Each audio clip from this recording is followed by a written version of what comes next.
listening to the Bomb Hole. Bomb Hole Podcast. It's going to be very hot. It's going to be very uncomfortable for everybody. The Bomb Hole. You gonna slide down them big hills, you know what I mean, on the big, nice burgundy snowboard. Okay, we are back in the booth at the Bomb Hole, presented by Pub Beer, Wild Mike's Pizza, and Solomon Snowboards. Now, my friend, Stony Buds, what is happening? How are you? I'm so good, dog. Always love hearing that. To my left, we have Jossi Wells in the building. What's going on, Jossi? What up, boys? Thanks for having me on. Hyped to be here. Now, you are our second New Zealand original. First was Steffi. Oh, yeah. Let's just get into it. You grew up in Wanaka, New Zealand, correct? I did. Little mountain town, bottom of the world. Absolute paradise. It's the zone. Now, I've heard your dad, Bruce Wells, legendary surfer. Like, paint a picture for us. What's Bruce Wells' vibe? Bruce Wells and Stacey Wells are both from Central Coast in Australia. Grew up surfing. And a couple years before I was born, they moved to Wanaka, to the mountains to work at Cadrona, and decided to stick around and have the family there and bail on the beach lifestyle and chase the peaks. And you got a bunch of broskies. I do. 3 younger broskies, all my best mates. You guys just beat the ever-living shit out of each other growing up, or what?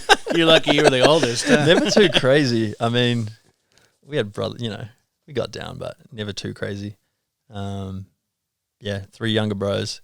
It was like the big boys and the little boys. It was always like Brian and myself. Then there's like 3 years and then the other 2. And now the little boys are the big boys because they're way taller than us and it's just flipped. So, yeah, those boys are awesome. So does Bruce, he get down on the surfboard? Is he a schrauper? What? Oh, yeah. Yeah, Bruce goes hard on the surfboard.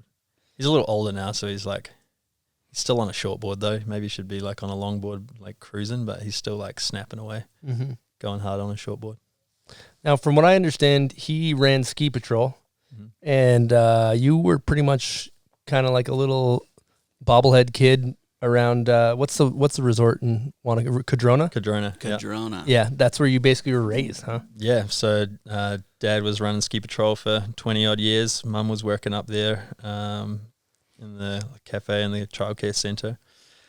So me and the bros pretty much just grew up in that patrol room, going up the hill every day with Dad and Mum, and just skiing all day, every day. It was insane. We were like ripping around the mountain before we were like big enough to actually get on the chairlifts ourselves, but we're ripping around solo and would have to like ask the lifties every time we rolled through, like, can you lift me on? And they'd lift us on and slam the bar down. But you were solo. Yeah, just That's me and my so brother cool. Byron ripping. It was dope. And you're old enough to where you kind of predate twin tips, right? Like you grew up racing and shit like that. Mm-hmm. Yeah, totally. Started racing at age 6 or 7. And then I vividly remember the first time I saw a pair of twin tips. It was actually Solomon they used to give the Cadrona Ski Patrol demo skis for the season to try out. And so I walked in the patrol one day and Dad goes, yo, Jossi, come check these out. And there's these Solomon 1080 twin tips sitting up on the wall. And he's like, they're half pipe skis. You can go up the wall and come down backwards. I was like, what?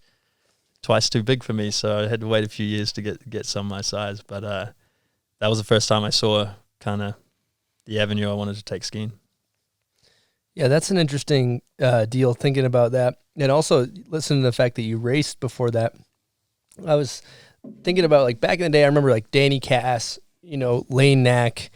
Even myself, I've done a handful of them, but, like, back in the day, snowboarders would race, too, probably when you were boarding buds, right? Everybody... Oh, dude, everybody was racing. Do you think there's, like, major fundamentals built off of racing that translate into, like, free skiing and shit like that?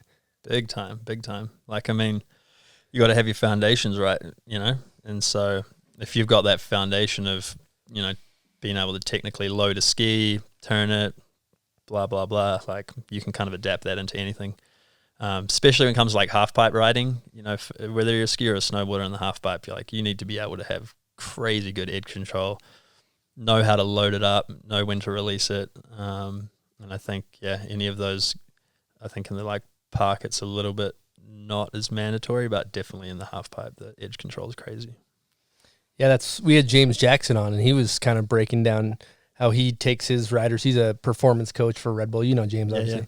And he was kind of explaining like how he will take a young rider and break them down to fundamentals to like turning and then build them back up. Like, well, you're not ready for a 360. Let's make sure you can go edge to edge first. But I just was randomly thinking about how important edge control is. Yeah, totally. I think if James had a snowboarder come to him that had raced as a snowboarder as a kid and had those fundamentals already built up, he wouldn't have to strip them back to that because it's just part of their riding already. But if you didn't spend that time in those gates and with those coaches, like learning how to actually edge control, I think a lot of times you have to kind of go back and build up that foundation so that you can go and do the wild stuff. Mm-hmm. Think about all those kids in the ropes in Minnesota that don't really get to learn edge control. Yeah, you just go straight into the rail, and then but you can time. Yeah, I mean the rail control's wild. They have the rail control. Yeah, totally. Like put those guys in the streets and it's game over. And I do think if you're going to do it like a 270 or 360 onto a rail, there is a degree of loading it off your edge. Maybe not fundamentally, but yeah. But earlier off air we were talking about how kind of ski culture versus snowboard culture, which is always a fun topic. We've talked about it a bunch, and I don't know. Let's kind of dive right into that because you were kind of essentially talking about how explain your experience with the half pipe as a skier, and then how you weren't allowed to ride, and then how that translates into snowboarding and everything like that. Yeah, dude. I mean, if you're like trying to ignore the fact that there's like something in the air with the ski and snowboard thing, like you're just a bit delusional. I mean, even today in 2021. And I think to understand it, you actually just have to understand the culture and where the two sports and their cultures originated from. And like with snowboarding came along, those dudes are riding boards, skiers wouldn't let them at the resort.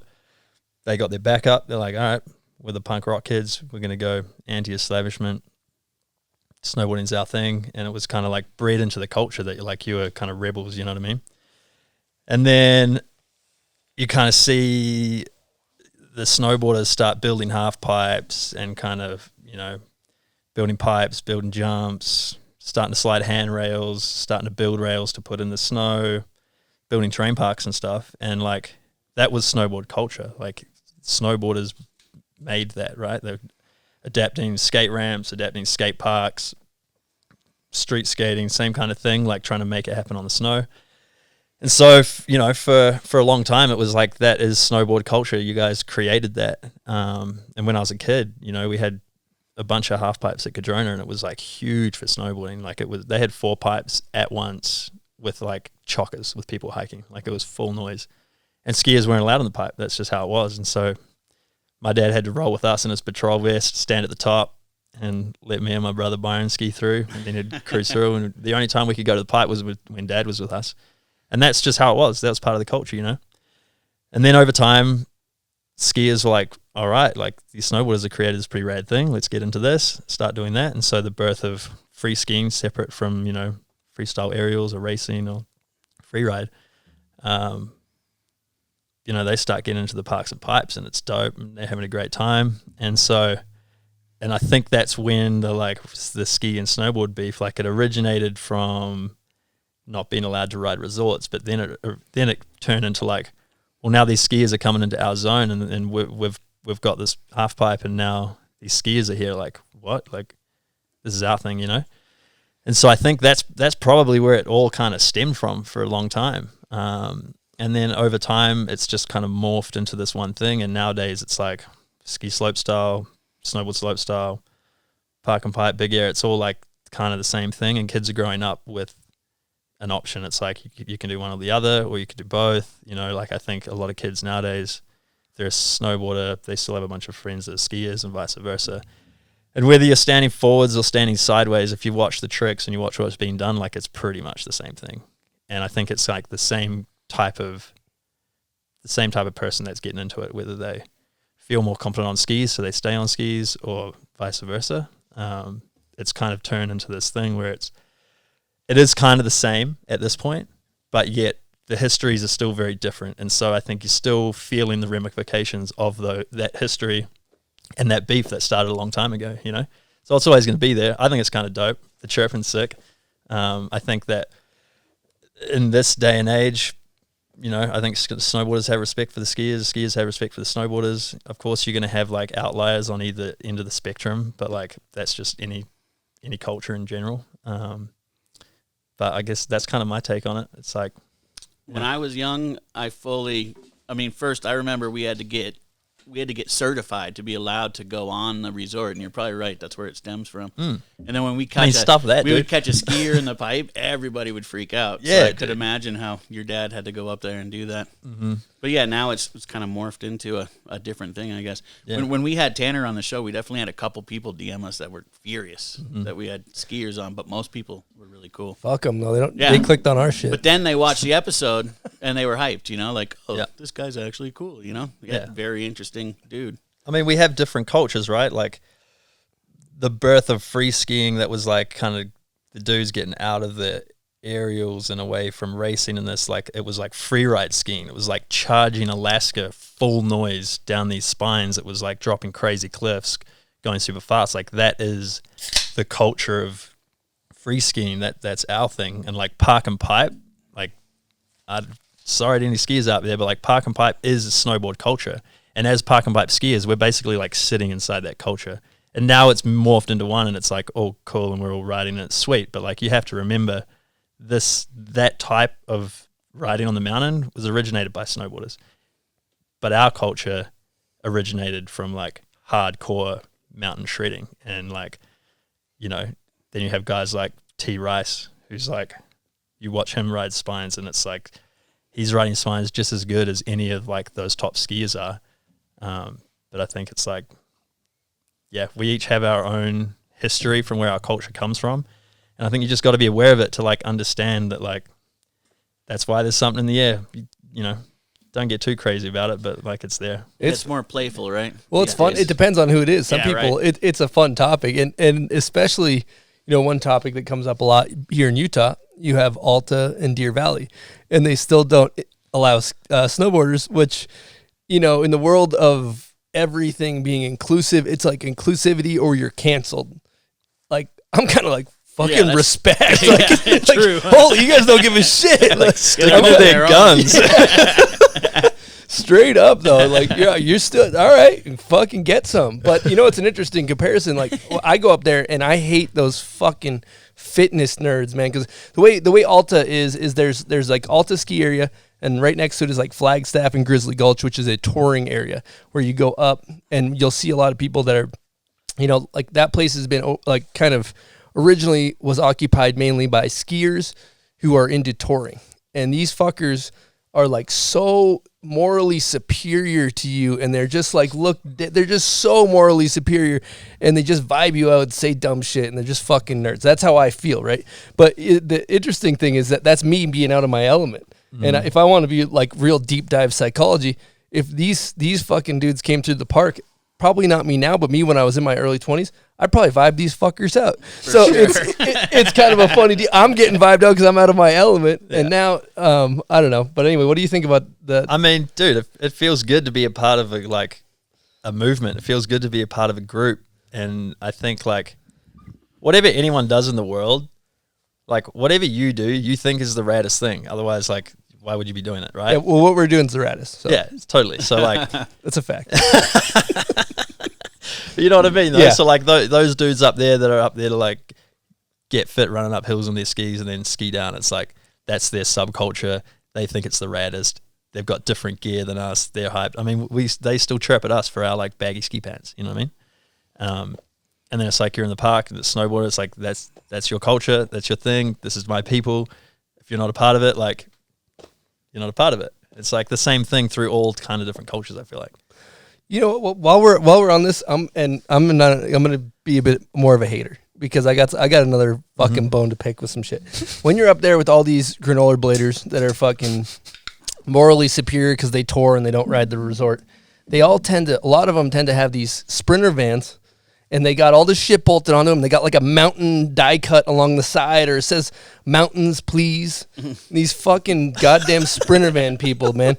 If I get the thing is, I love the van, but I hate the people that drive them.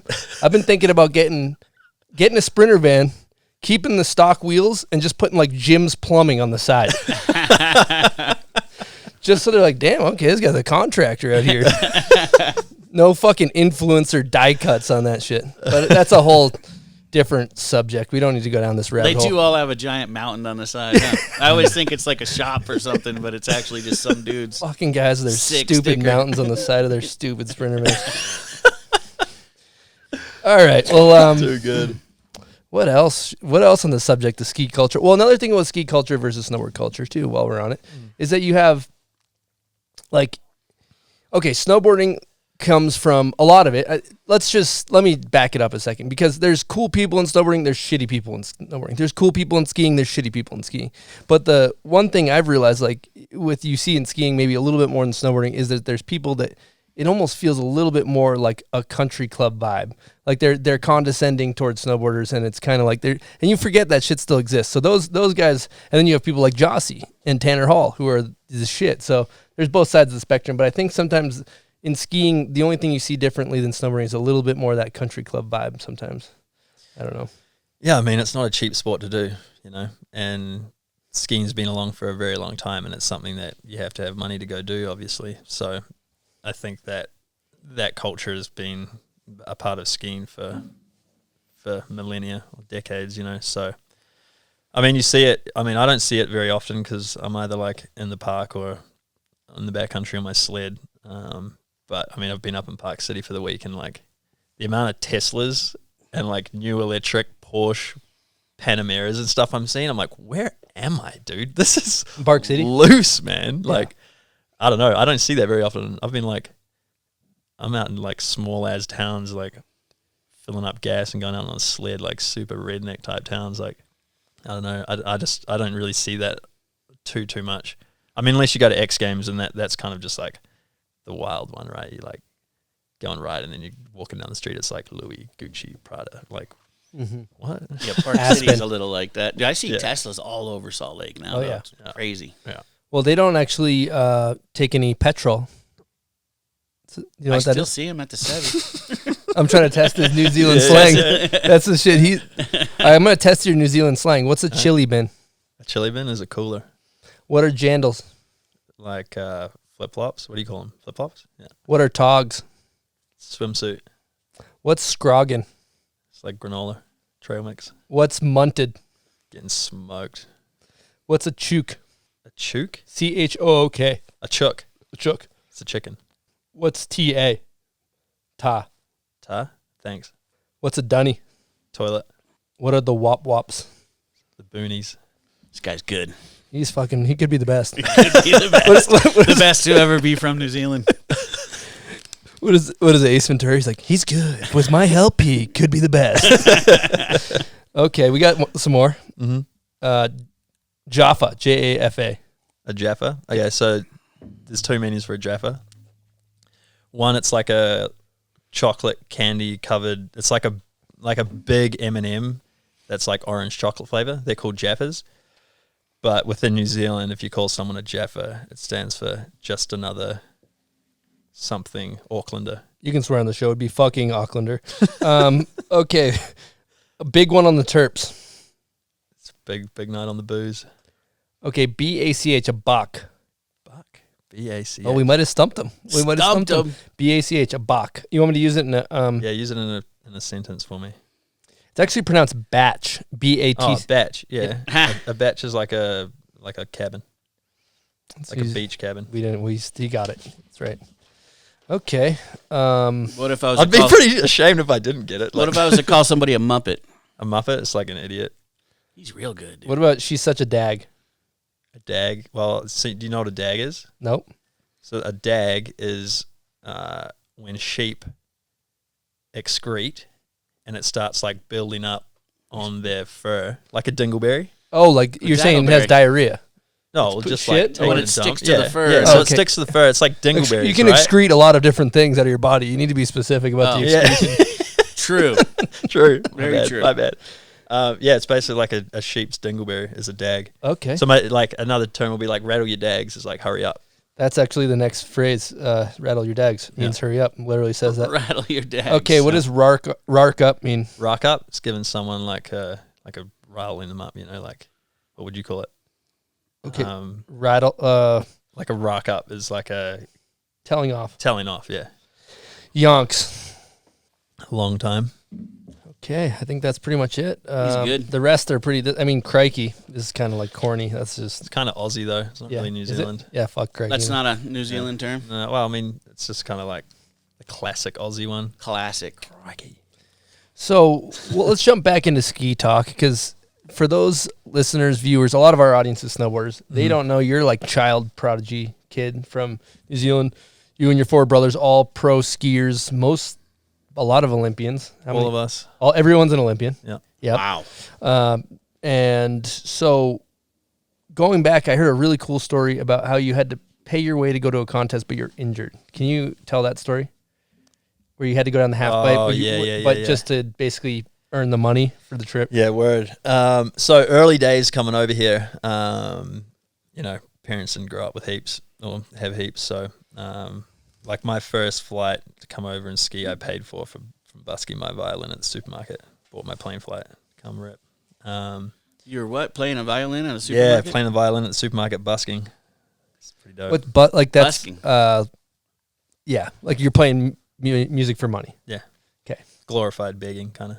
Mm-hmm. But yeah, we were over here. This might be 3rd, 4th year coming over here for the season. Dad was with us and got invited to go ski at the ski tour event up in Sun Valley. It was like this big tour they did for a few years. It was like heaps of prize money at this event, half pipe event only. And went to this event, the first one that they had, and I had like pretty bad knees at this point. It's like right when I first started dealing with patellar tendinopathy, kind of nicknamed jumper's knee. And we're at the contest, qualify through to finals. There's like 10 people in finals, and we find out that top 10, like the 8th and 10th place gets $750. And me and my homie Colby West were like, dude, we're guaranteed $750 today. This is mental. Like, yes. And so super hyped for that. Then we got there finals night. I was practicing, landed super low on one hit, and my knee just like flared up super crazy. I couldn't stand on it. I was like in excruciating pain. So Dad ended up like carrying me to the snowmobile, put me on the snowmobile, got taken to the top. He came up after me, lifted me off the snowmobile, put me in the tent, and I'm just sitting there super bummed. Like I was skiing pretty well, and I was just like, man, like this is so lame. Dad and I were talking. I was like, all right, Dad, all I've got to do is like, I'll just put all my weight on one ski and I'll just ski down the middle of the pipe, and I'm guaranteed $750 and I can pay for our trip up here from Park City. And we're like, all right, cool. Like, that's all good. Dope. We paid for the trip. And so we're going to do that. Get to my skis. Dad has to clip me into my skis, like lifting the tail piece up to get me in because I can't put any weight through my heel. So he clips me into my skis. I'm like standing at the top, super kind of like bummed. It's nighttime. It's this huge event. I'm just like, damn, like not feeling that good. So I'm standing there. Dad's like, cool, sweet. He goes to the bottom. And then I'm in the start gate. Starter goes, all right, Joss, you're good to go, and gives me the knucks. As soon as he knucks me, I like look down the pipe, and it's just like lined with people. It's nighttime. It's like all on. I'm just in my head. I'm like, as if I'm going to do a straight line down the middle of the pipe. And at that moment, I was like, no, I'm sending it. And I just dropped in. Somehow, like, blanked out. Didn't feel the knee. It was like full flow state style. Dropped in. Did like the best pipe run of my life. I got 3rd. I think I won like $7,500 or something crazy. Dad's at the bottom, like crying. I'm like freaking out. And like I get to the bottom and I fall over. Like I can't stand up after it, But yeah, went from like $750 super gas to like, no, I'm going to do a run anyway in the moment, and did it and got that cheddar bisque, son. Yeah, you got that bisque. That's crazy. That's big bisque. Yeah, it was loose. And that win there, well, that like podium there pretty much paid for our whole like 3-month trip over here. So it was like cool. And that was kind of after that was like the green light to, I can do this. Like, let's go. You couldn't even step into your skis yourself, though. No, it was crazy. I think that's a fascinating moment too. That talk about that green light where you're like, okay, let's do this. Like, there's definitely a point in most people's career where you're like, when you're a kid and you're coming up, you're like, I think I can do this. I think I'm good. Like I'm maybe I'm sponsored, and then that one thing that happens that just like, okay, like I got a seat at the table, or I can do this, or it probably that must have given you a shitload of confidence to be like, all right, I'm all in or something. Yeah, totally. That was like my first podium at like a major event over here in the US against like all the best in the world. And once you get that one, you're like, oh, like I can do this. And it's literally just like getting a green light. And from that moment, you're just like, all right, let's go. Like, it's on, baby. And I think that's really cool that you come from a family that didn't have a ton of money, and which is very uncommon in skiing and snowboarding. And it's almost like I hear these stories in motocross, like they put their whole house on the line, and but really like that, you're skiing, you winning that money paid for your family's trip. That's just fucking awesome. I love hearing about that type of stuff. Yeah, it was cool, man. I mean, such huge sacrifices from my parents for me and my brother skiing, like from spending 6 months of the year apart because dad was traveling with us and mum was at home holding the fort down, like that alone's mental. And then to like have them sacrificing other things so that they could like help pay for us to pursue this thing. And I was super fortunate that from a pretty young age, by the time I was like 15, I had good support from, some of the sponsors over here, started getting some like travel budget and stuff to help out with that. And then by the time I was 16, it was like, cool, the career's kicking off, and now like, can help pay the way, and it's all like working. It was pretty sweet. Let's get into our breakout moment presented by our friends over at 10 Barrel and Pub Beer. Pub Beer supports us. You should support them. Their tagline is cheap, fun beer. Now, before skiing and snowboarding became a big, serious career, back when it was cheap and fun, do you have a memorable breakout moment? Memorable breakout moment. For me, it was probably, I was 16 over in France at La Clusaz for Candide Thovax's Invitational. And he invited me to come out, and it was like massive for me. I'd grown up watching Candide, and he invited me to come out for his Invitational. Super hyped. Went out there, and he had this huge, like 130-foot step down jump. I don't know if you've ever seen that jump that he used to build there, just huge. And he used to have rails, channels and stuff going underneath it. It was just this massive, huge jump. And I was there in the morning, and I was like scoping this jump from the lift, and it was just like bigger than anything I'd seen. But I just had this like moment of clarity where I was like, yo, this jump is no different than any other jump I've hit before. I've just got to go faster, and I'll clear it and land. You take off on a takeoff, and you're landing on a landing. It's all good. So as long as I go fast enough, like that'd be cool. So a session, other jumps during the day, and then like some crew go over and start hitting this big jump. And so I rolled over there, and I was like, I mean, I'm not big now, but when I was 16, I was like super tiny. So I saw where some of the dudes were starting from, and I just went up maybe like another 200 feet, something, and just started hitting this jump. And it was like the sickest feeling I'd ever felt, like flying through the air. When those jumps are so big, you start feeling like the air pushing your body in ways that like you've never really felt, and like catching your skis as you're spinning and stuff. Like it's huge jumps. It's its own like subset. Like no, it's nothing like anything else that you do on skis really. But I started hitting this jump, and after like 2 or 3 hits, I was like, all right, I've done a 5 and a 9, and well, next trick I guess will be like a switch 5 because and no one had hit the jump switch yet. But in my head I was like, well, I've done those tricks. Like I want to do a switch 5. Didn't think much of it. So I hit the jump switch, did a cab 5 and then a cab 7 the next time. And after that session, that's when like people were coming up to me like, oh, I can't believe you were hitting that jump switch first, like blah, blah, blah. And like there was kind of started a bit of buzz, and people were like giving me props and stuff. And it's like all the dudes that I'd grown up watching, and then like just getting to know, and random people and whatnot were coming up after that session and like giving me props. And I was like, that's when I was like, oh, cool, like, all right, yeah, you're this 16, this is right? my spot now. Like, let's go. Like, all right, And that was I can do this. age 16. Yeah, Yeah, so incredible. That's incredible. And going back to what you're talking about there, being at the top of the jump, one thing that I find fascinating is that like maybe some people might look at you and say, hey, like, oh, he's different than me. He's really good. He's got something special, whatever. But I believe a lot of that stuff to be, you know, people like yourself that have won X Games medals and pipe and slope style and everything else. It's like more about consistently making yourself get outside your comfort zone. Like, for example, like a lot of times when you're on top of that jump, who knows, maybe you're excited to hit it, but you know, a lot of times if you're going to do something that's really scary and it's right on the edge of your ability level, you're essentially forcing yourself to do something uncomfortable, right? That's what it is. That's what the skill set is. And if you make, it seems like over time you make it a habit of making yourself uncomfortable. Would you, can you elaborate on that, or do you relate to that at all? Yeah, I mean, at that stage I was 16 and being, you're probably pretty naive at 16 about what can happen and go wrong, like hitting something that big. These days I'm like, all right, I got to calculate this real well. Totally. But yeah, I mean, I think being a kid that was into action sports, and whether it was skating or snowboarding or skiing or whatever I was doing growing up, is like you get so used to being uncomfortable because that's the only way to progress. And when your desire to progress like outweighs that feeling of being uncomfortable, that's when like you just continue to progress.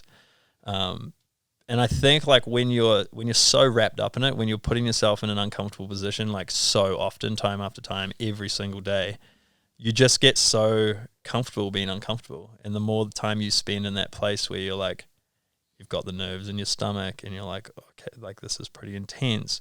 When you just do that all the time, it just becomes like second nature. Like when you're on the competition circuit and you're literally going to comps every other week and you're doing your hardest tricks, those tricks just become like mundane and what you do because you're so used to putting yourself in that type of environment.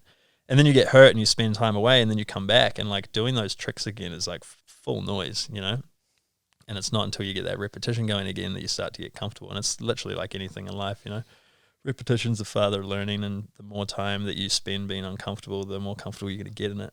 And it's something that as I've gotten older and I've been through a string of injuries and, coming back and trying to like bring out the best in myself and learning to be like comfortable in that uncomfortable position again, I think gets a lot harder as you get older. And there's a lot more at stake, and like the hits hurt way more, and you start thinking about injury a lot more as you get older and like wanting to preserve the body. And yeah, I mean, I'm still trying to figure it out. I still get scared as at the top of stuff. But the more time that I spend on skis, the more comfortable I get and I'm able to perform. But it's just like this constant cycle. I mean, even having time off in between the winters, you come back and it's like you got to warm up into it again. When you were more of an NZ Loke, would you do so their winter, your guys' winter is our summer and vice versa. So were you doing winter year round? Yeah, dude, I was doing back-to-back winters from the age of 13. And like still to this day I'm doing back-to-back winters. There's like some kind of summers I've had in between from like injuries where I've been home, but like I haven't had an uninjured summer since I was 12. So literally just back-to-back. That's just so much time on the skis and board. Yeah. And one thing going back to what you're talking about there, when I'm at the top of the jumps, like, for example, if I'm doing a trick that I'm scared, or what I've noticed is that, let's just take, for example, like let's say a 900. That's at the top of your ability level. You haven't done one, or you haven't done one in a few years or whatever it is. And you're like, maybe I should do it on the bottom jump. Maybe and the bottom jump's big or something, right? Mm-hmm. It's like the moment that you are like, okay, I'm going to try that, I'm usually not scared. Once I actually drop in to try the trick, whatever it is, I'm not scared. But that indecision, or that should I hit it? Should I try a 1080? But once you're that's why I feel like when you have somebody like yourself or Sage, when, there's people that are laser focused, or they're just like, I'm going to this jump and I'm doing a 1080. And it's like, oh, okay, that's easy. But if you're like, maybe I'll do one, that indecision is almost more torturous than committing to doing shit. Yeah, I mean, in our culture, it's like, you're supposed to be like tough, and like anytime you do a trick, you land it like you never tried to do it, and it's like, this kind of vibe. But like, dude, like when I'm in the backcountry now at the top of a jump or the tops of lines, like I'm shook, 100%. And what's been helping me a lot is just like reminding myself, like, yo, you can do this. Your body can do this. You've put in so much time on skis. Like, basically stop thinking about it and just commit and trust your abilities. Because that's the hard thing in the backcountry too, because it's so much more unpredictable. Like, at least in the park, you can hit the jump a few times and then you're like, oh, I'm going to do this. And it's like kind of chill. In the backcountry, it's like, I just built this jump.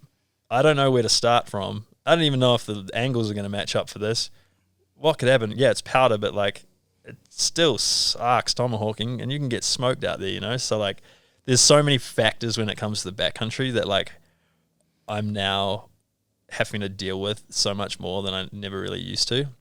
And so I'm fully shook, and I'm fully like having these like, all the sports psychology stuff that I've been taught over the years of competing, like I'm harnessing all of those skills that I've been taught and I'm trying to apply it into this new realm that I'm, doing. So yeah, dude, I fully get shook, like 100%. But it's sick when you just go, all right, cool. Like, I'm doing this trick, I'm dropping in now, and it's on. You drop in and like you just switch out again, and then you stomp, and it's like, yeah, dude, I need to trust myself more. Yeah. Like, I know I can do this. Come on. And every time that happens and you have a success, then it just builds the confidence. And then it's like, all right, it's like end of March and there's no more power. And you're like, oh man, like, if you had a whole winter of just like, or a whole year of power back to back, like, I mean, it would go for any rider out there. Like, you'd have some crazy segments because, especially with having good snow, there's only, 2-3 months that it's kind of popping.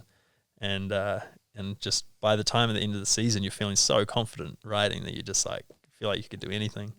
But it's like this whole cycle over and over of just like trying to get used to it again. Totally. Yeah, you grew up doing contests your whole life, so you got really good. We've been in, me and Buds are more in the video part world for so long. And that psychology of the video part is an interesting one to talk about, because remember, after many years of filming parts, I would go out, I would be too excited in my younger years and be like, I'm going to fucking do the craziest trick right out of the gate. And maybe my first 3 tricks I tried, I would just die. And it would fucking destroy my confidence. So as the years went on, I would actually structure, all right, I know I can go out and I can get that. Boom, I got that, got me a little confidence. And I'd be like, second trick, I know that's within my reach. I'm going to get that. Boom. And you build. And then, like you said earlier, if you can build your tricks in the right order, like you don't start with the front 12 double if you don't, maybe that's your warm-up trick, but like, you're not sage. If you're not sage, like you start with the front 3s, then work your way up. But like, you got to like kind of stay in that window of confidence. And then back to what you were saying too, being a street rail rider as a snowboarder, I would always tell myself when I was going to front board like a big kink rail or something, I'd always tell myself, like, you're crafty. You'll figure it out. Like I know how to squirm my way out if I get in. I've been here before. Like just put it up and you know what to do. But learning to trust your ability levels is definitely a huge thing that comes with time on the board, time on the skis. Yeah, I mean, there's one sports psychology book that I was reading. One of the things that they say is like the body works perfectly, the mind gets in the way, and that's like so true for what we do. It's like with the hours of preparation that we've put into this, the amount of time we've spent riding. We've basically taught our bodies the muscle memory just to be able to like either do it perfectly or if something's going wrong, being able to like get ourselves out of that situation. And when you start overthinking stuff and getting your mind in it and you start thinking like, oh, I've got to get my tail over that rail and, blah, blah, blah, like chances are your tail's going to smash the rail, like at least for me, a lot of the time I just have to like trust in my ability and like blank it out and just let it rip. Hollow head, baby. We talk hollow head on the podcast. Yeah, it sounds like you go hollow head a lot. Big time. So big time. Move. So when you mention that book, we always have, whenever we talk about a book, we have all the listeners are like, dude, what sports psychology book particularly? Do you know the name? I'll have to call my dad. Okay. Phone a friend? Yeah, we'll do it. Who Wants to Be a Millionaire? Phone a friend. Well, if we get it, we'll put it in the show notes because our audience. People will the be Mental asking. Edge. It's called The Mental Edge. I don't know who it's by, but yeah, good book. We'll look it up and put it in the show notes. Yep. Mental Edge. One thing too, you guys talking about filming backcountry video parts. For the small percentage of people listening that snowmobile, we as snowboarders, we get to wear our snowboard boots. These fuckers have ski boots. That's got to be harsh, dude. It is literally the harshest thing. So sledding in ski boots is miserable. You don't know. Surprised you don't switch it out or something. No, that's what we do. Oh, dude. you do? So we like ride out in snowboard boots with ski boots and a bag on the back of the sled.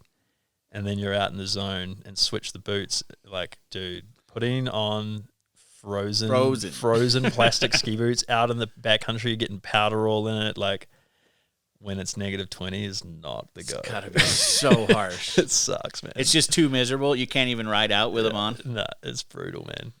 If it's like a mad chill ride out to the zone, then maybe we'll ride ski boots. But if you're trying to like maneuver a snowmobile, like also I'm just like not.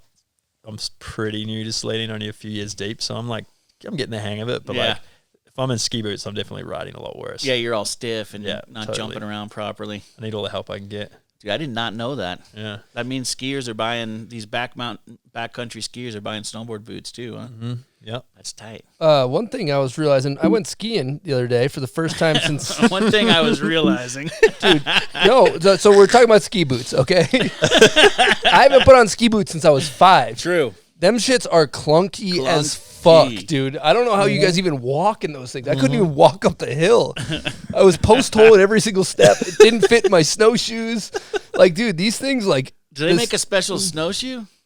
No, I just run verts on mine. Verts. Yeah, this dude's just got huge feet, so his boots don't fit in the verts, but mine fit all good. You fit right in verts. Yeah. I did not know that. Yeah, the verts go hard. Jossi and I have been talking quite a bit about, snowboarding and skiing, and I was saying, basically that I think I could backflip skis. So I think this shit's easy. I used to ski when I was 5 years old. Haven't done it in however many years that is. And I was like, Jossi, I bet I can backflip skis. And he had never backflipped a snowboard. So we didn't make like an official bet, but Jossi tracked down some skis for me. Whoever got those for me, give him an air horn. And we went up, and dude, I'll tell you what, buds, you guys were all there. I couldn't go down the fucking hill. It was awesome. Dude, I couldn't turn those shits. I couldn't even do the snowplow or whatever, the flying V. Yeah. The pizza. The pizza. And so I was like, all right. So the first turn I tried to make, which we'll insert the video, I side hilled over, and then I tried to make a turn. What happened? Well, you face planted and you weren't actually like really even moving. Yeah, it looked like you just got sucked into the ground, basically. I couldn't figure these clunky shits out. One of those snow snakes grabbed you, eh? Dude, yeah. So bit by a snow snake. We tried to build this one jump. I'm like, there's no way I can even make it to the jump. So my logic was like, if we can go straight and if I can make it to the jump, I can do a fucking backflip. But after I tried to go down the hill, I was like, I don't think this shit's happening. Dude. When you first like rode down the side there, I was like, this might not happen. This is gonna go down. So yeah, we ended up building this jump, and I'm gonna play the clip right here. So I wore, for the people that are listening that aren't watching, I was wearing my blue jeans, my Patriots starter jacket, and I just wanted to look like, straight out of Wachusett Mountain in New England. That's kind of the kit. You just you see those guys rocking. Maybe they're like chugging some Jack Daniels in the parking lot. So I want to look like a true New England Jerry, for lack of a better term. And then here we go. Here's the clip of the backflip.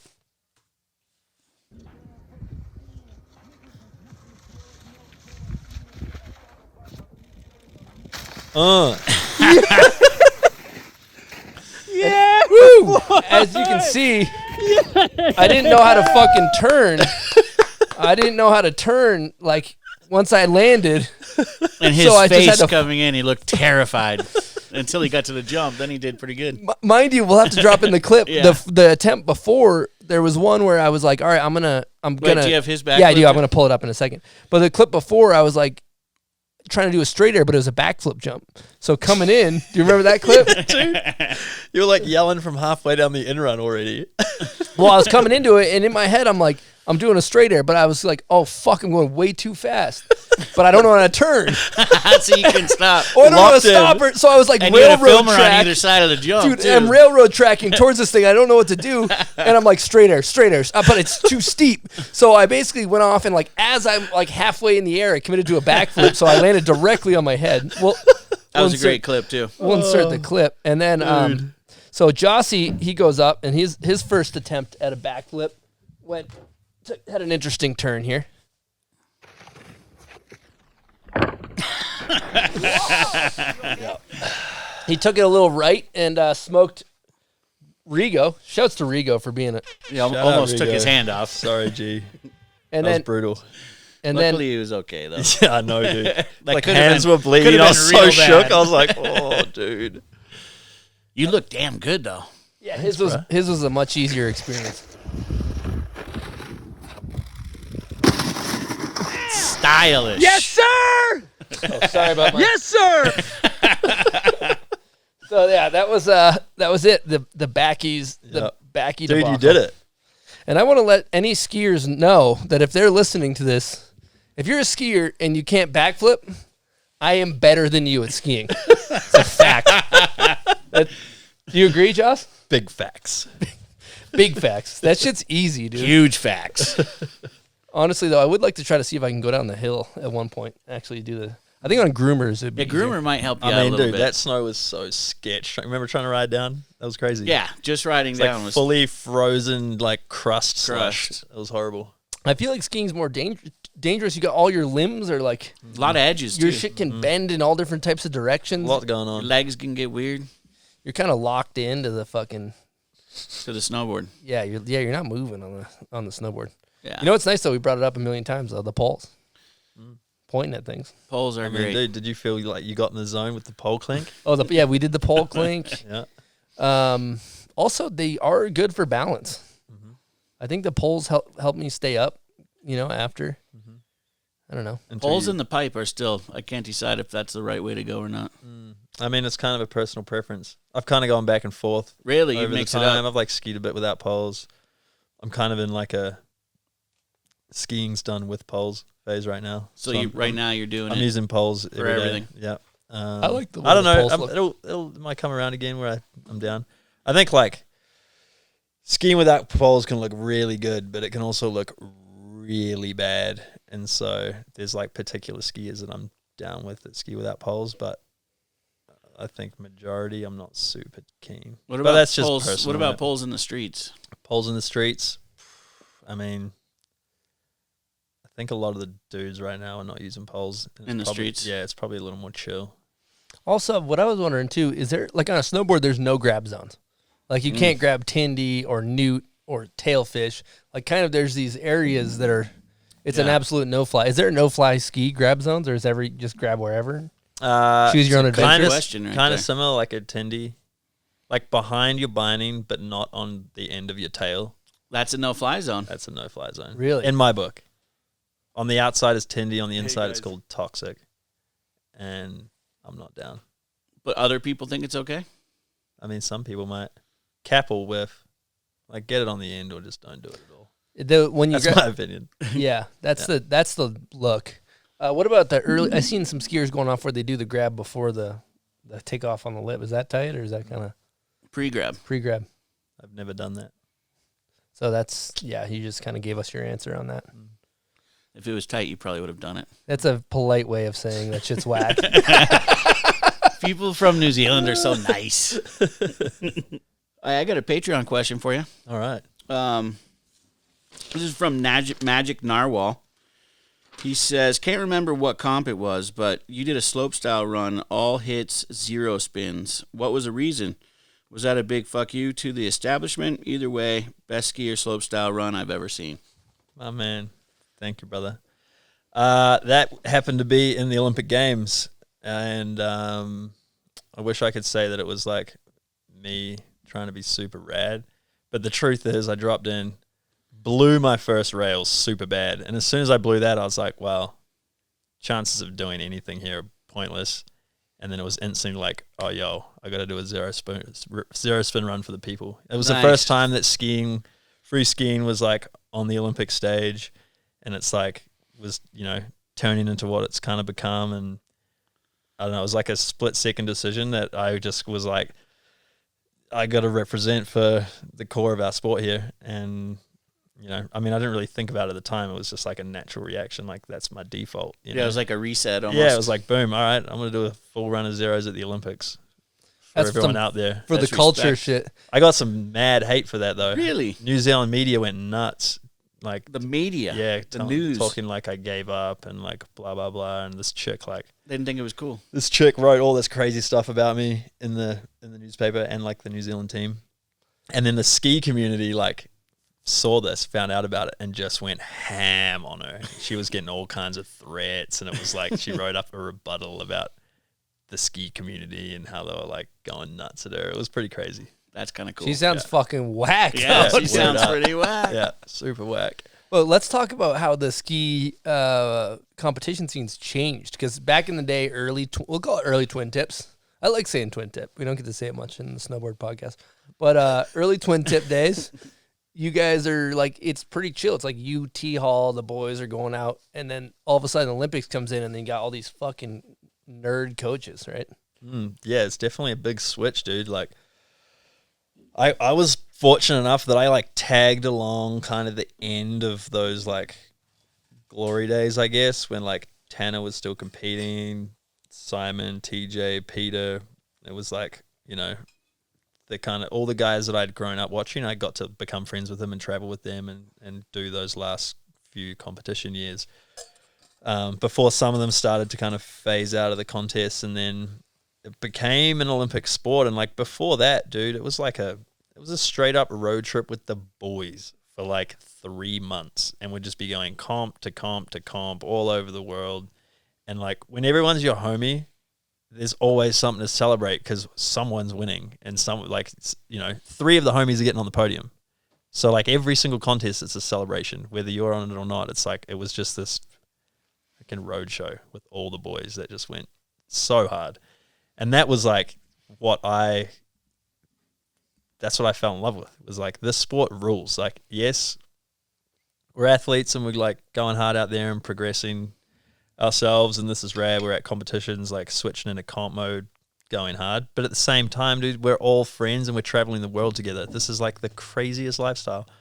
And so that's what I fell in love with. And then all of a sudden it became an Olympic sport, and then these national teams started forming in all the different countries, and, you know, I started having these people that weren't skiers like coming in and like telling me how to be successful. And I was like, you know, late teens, collecting some X Games medals, and was like, I know what I'm up to kind of thing, you know, like young kid stuff. But I struggled with it a lot in the beginning to have these guys. I mean, fair enough, they had these people from like high performance sport that were coming in and trying to like help cultivate a high performance environment for us to excel in.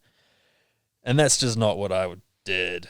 Well, it was you know, it was high performance, but we weren't going to the gym like crazy. We weren't watching what we're eating. We weren't having X amount of hours sleep. And it was like all this stuff that's like, of course, athletes have got to do this thing. But like in the beginning, you know, we weren't really athletes, at least in like the traditional sense of the word. And so these national teams formed. I know it was similar for like all the countries, and, you know, these people came in and started trying to like help us get better. Like the funny thing is, they're just trying to help us get better. They're just trying to like help us bring out the best in ourselves. But when you come from a culture that's pretty like anti all that, and it's like not that cool and whatever, and I had a really hard time kind of adjusting to it. Over time, you know, I think getting older and kind of seeing things from a different perspective helped me grasp it, but also like going through injuries and realizing like, dude, if I want to keep skiing and do it at the level that I want to be able to do it at, then I have to look after myself. And that's just kind of been a process. I mean, I'm sure you've been through it as well. I think every athlete goes through it. When you're a kid, you can just get away with murder, but once you get a little older, you got to start taking care of stuff. Yeah, the national team thing's funny. You went from like all the boys on the road doing everything together to like sitting at lodges at the ski resorts with like all these country teams, and you're like seeing all your friends over there like, hey dude, it's like it got kind of weird, man. It's definitely an interesting, you know, there's a blessing and a curse to this Olympics, because it's like, all right, it puts it on a broader stage, it introduces it to a lot more people. It's like if skiing is bigger, if snowboarding is bigger, that's good for all of us. That's good, you know, and you're seeing it with skateboarding right now too, where skateboarding is going to the Olympics. And I think the draw to free skiing, the draw to snowboarding, the draw to skateboarding, the draw to these things is that counterculture, is that like, oh, my parents don't approve of this, you know, or or, oh, like this, there is some type of like rebellion aspect that draws you to that. Like it feels like this cool little thing where the zero spin needs to be appreciated more than the goddamn fucking 1900 or whatever they're up to these days.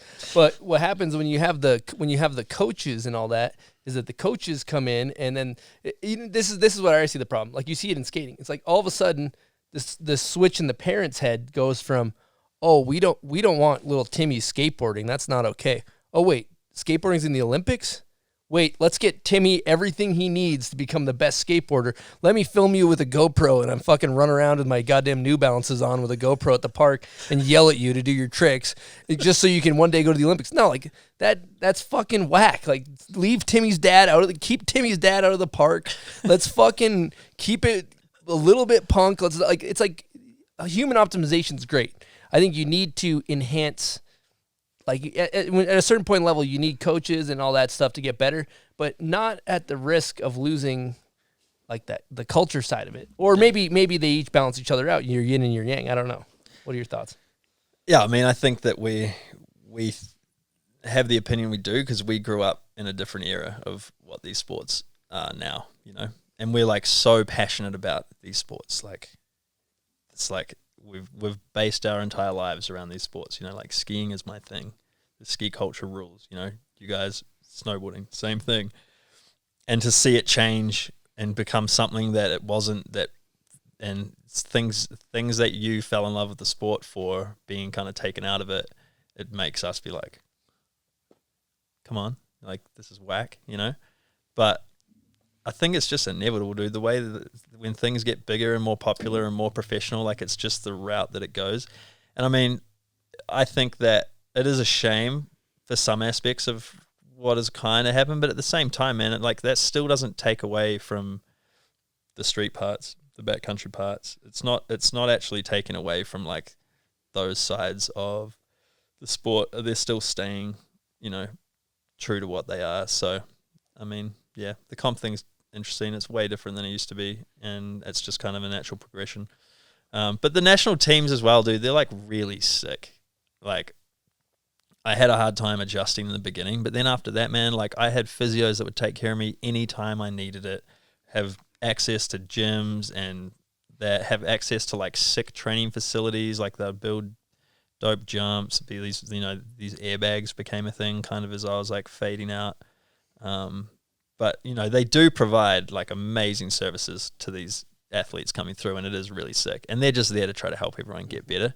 And so I did come around kind of in the end, and it was really, really dope to have the backing from the New Zealand team. They were paying you too, right? Not directly. Like it was, they had like a pinnacle event every year, and if you did a certain placings in that event, then you got like a scholarship that was attached to like those different placings. Like Steffi told us about that. So you could do, you can get a scholarship through it to help out if you performed. And the idea with that is like they make one event, you perform there or you don't, and that's to put the pressure on, just like the Olympic Games is going to put the pressure on. So they're trying to get their athletes to like get used to that pressure. When you come through, you get rewarded, same as it's going to be at the Olympics.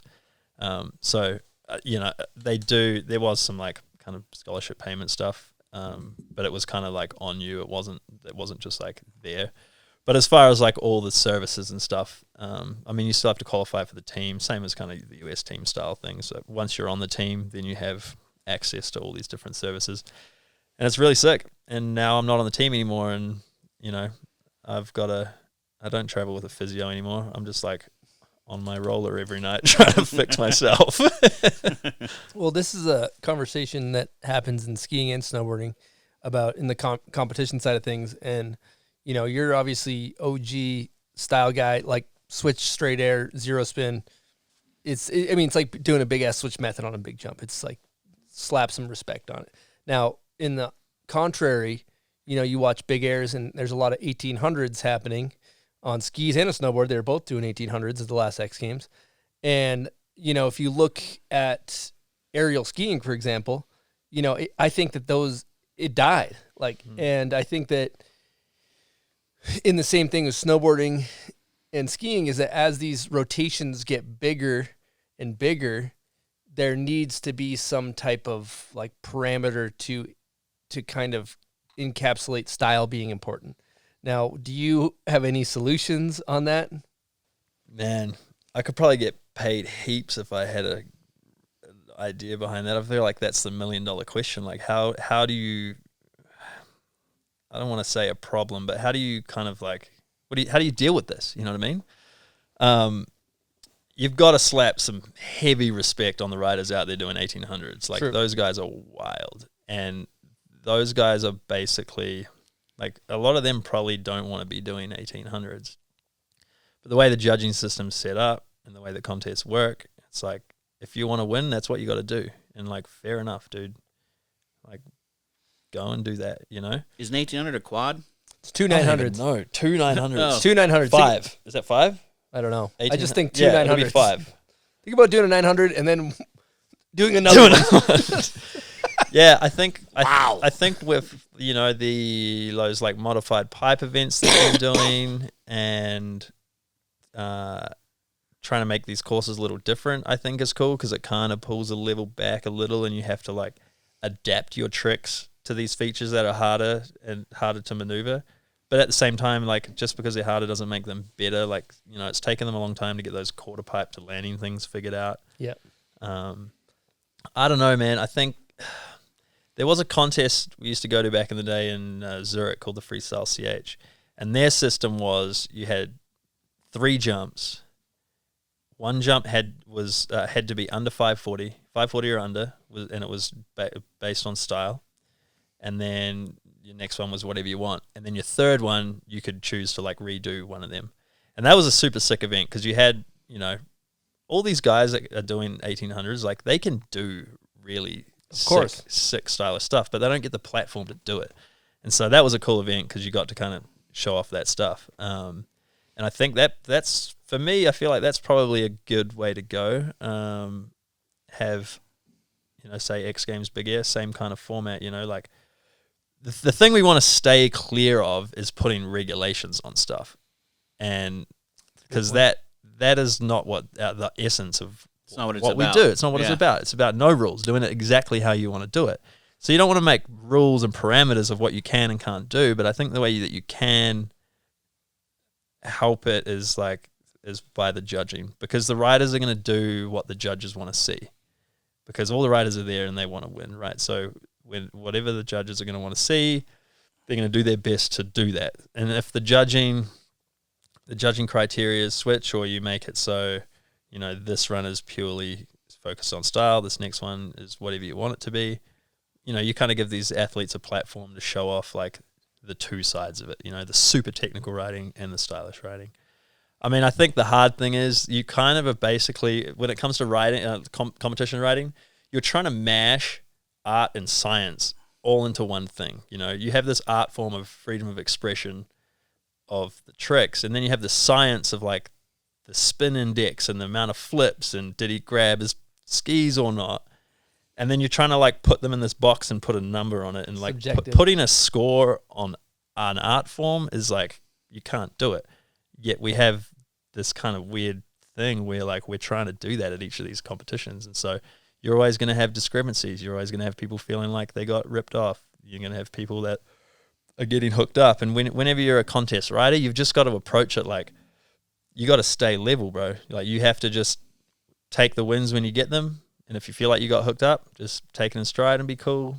And if you feel like you got screwed over, be cool. The next time you'll get hooked up. It's like, if you're in the game long enough, you'll experience enough good scores and bad scores. And it doesn't really matter if you think you deserve more or not. I mean, your job as an athlete is to make the judge's job easy, right? You're supposed to go out there and make sure that there's no doubt in anybody's mind, in any of the judges' minds, that you won. And if you're like out there complaining that you got second when you think you deserve first, even if a lot of other people out there think you deserve first, like, the writing's on the wall, you didn't do your job good enough, because if you should be aiming to make it impossible for the judges not to let you win. So that was well said. Yeah, I don't know. That's really well said. Thinking about that, what comes to mind is Shaun White, right? Back in the day, like in snowboarding, when Shaun White was on a tear, he would win everything, and you'd be like, yeah, that was clearly. Yeah, clearly. That was clearly better than everybody. He went bigger. But nowadays, when you watch a slopestyle event, it's, in snowboarding, I'm a little bit more tuned in. I don't know exactly the skiing stuff that's going on, but it's very close in a lot of ways. It's like, it could go either way. And I've actually stood in the judging booth at the Dew Tour. We were doing like this behind the scenes thing. And it's really interesting. I was like watching how the judges do it, right? And so they all come down and they write down what trick the person did on each feature, right? And so when you look at the run on paper, the bigger spins look better, period. That's just it. So it's like, I don't remember exactly if he grabbed or he didn't, but that spin looked better. That was like, that's more rotations, more flips is better in a just simple, quantifiable, easy way, take subjective style out of it. But going back to what you were saying earlier, I just think that, we're losing the audience. I think like it's I don't even know what the fuck I'm like a snowboarder and I don't even know what the fuck trick is going on. Or they all do the same trick almost. But then you see in snowboarding, like Tour Gear, for example, does he switchback fives and then he waits and then he grabs method, right? So I think that if they made one, and I think that the audience, that would be good for snowboarding and skiing because it would bring more eyeballs. The average person is going to like watching Tour Gear do the switchback five. Boom, big method. Oh, wow, that was beautiful. As opposed to like, I don't know what the fuck that was. That was a lot of spins. And so I think the mandatory first of all, in pipe, there should be a mandatory straight air just because that's just my take. And I think there needs to be one jump under 900, I would say, because now you can do a back rodeo 900 and it is stylish as fuck. For sure. So I think those are the two things that hopefully, I don't know how to make a change in that department, but I think it would help the sport. And then also, like, I watch Supercross, like Supercross is fun. It's every Saturday, whatever. And there's a race for points, and they've really like built up the story of the race for points. I wish there was like a unifying, it seems like this in skiing and snowboarding. It's like people don't really give a shit about those like the world tour or whatever it's called as much. Like I wish they could make it more of a TV attraction. Yeah, it's not as like established as that, There's like, I mean, they have the World Cups now and the World Cup Tour, but like there hasn't really been, like they did it with Ticket to Ride for a little while. Like the Dew Tour was cool because they had those 3 events and you're trying to like have that consistency every other week to like work towards that overall cup. But it just seems like there's less and less events now, and it seems like there's X Games and Dew Tour, but there's not really. There used to be a bunch of different opens. I mean, in skiing, there's a lot less events than there used to be. Let's talk Ikon Pass. Now on sale. Claim the best deals of the season before promos go away and prices go up on May 5th. Own the season, own the stories, own the stoke. For winter 21-22, unlock access to more than 40 Ikon Pass destinations where you can explore wide open spaces. I personally like to explore Brighton Resort. I like to check out Snowbird. With exclusive spring savings and purchase options, including special pricing for 2021 pass holder renewals and a payment plan from $0 down and 0% APR, your season of Stoke is closer than ever. Explore pass options and take advantage of limited springtime offers before promos go away and prices go back up on May 5th. Let's talk about their options, buds. The Ikon Pass for $999, unlocking the most days, the most mountains, and no blackout dates. The Ikon Base Pass for $729 opens up a season of adventure with limited blackout dates. And the Ikon Session Pass 4-day for only $399 allows you to kickstart your ride. As with last year, every Ikon Pass comes with adventure assurance, including credits in the case of a COVID-19 closure, and the option to defer the value of an unused pass, no questions asked. Every moment spent in the mountains is a new opportunity for discovery and connection. Connection to the mountains and connection to each other. Own the Stoke today for the best prices of the season at ikonpass.com. Okay, I think it's time for you know what, buds. Name that video part. That is correct.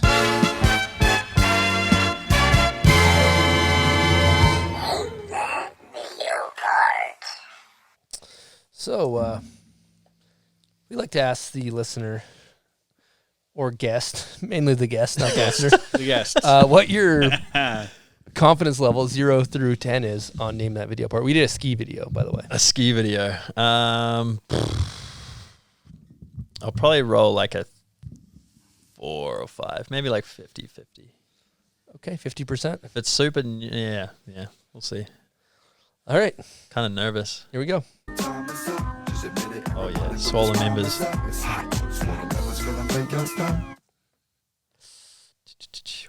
is that? You want to play again? Yeah. Maybe like, is it Tanner from Happy Days? Woo! That is correct. Oh yes, That is correct. yes. Your street credibility went up. Oh, thank you. Got yourself a bomb hole cooler with a Thank a you, bomb hole sir. coffee mug, a Stony Buds air freshener, t-shirt, Cheddar Biscuits He tee. earned that one, too. He did Thank earn you, it. boys. And all of that stuff is available at bombhole.com, as well as the beanie that Buds is wearing. Sky High Resi tip. Get that. Okay, so for part 2 of Name That Video part, this is for the listener viewers. If you're unfamiliar, comment on the photo of Jossi when the episode comes out for a chance to win a little sticker pack. And, the squeaky wheel gets the grease.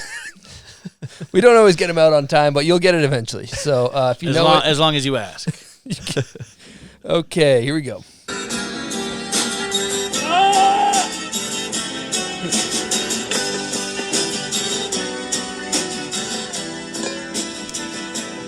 Well, the yell kind of gives that one away. Is that a snow or That's snowboarding? a snowboarding. Or skiing? Yep. Okay. I want to thank you guys.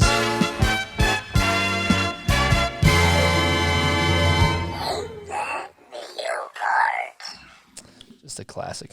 So we have a Patreon question from Brantley Dent. How long have you known Billy Mackey? Did you all meet and do moto bikes bring you all together? Love that you're getting skiers on the podcast. My boy Billy Mackey. I actually met. Hold on, we got to give Billy an air horn. mad air horn. Okay. Homie Billy from Colorado. I met him in Colorado. I used to spend a lot of time in Summit County. Lived there for quite a few years. So I met him up at Keystone. He was just cool guy, chilling on the bench, smoking cigs, kicking it. I was like, what up, dude? This guy seems cool. This guy seems all right. And, we just hit it off, became homies. And then I got into bikes kind of because of him.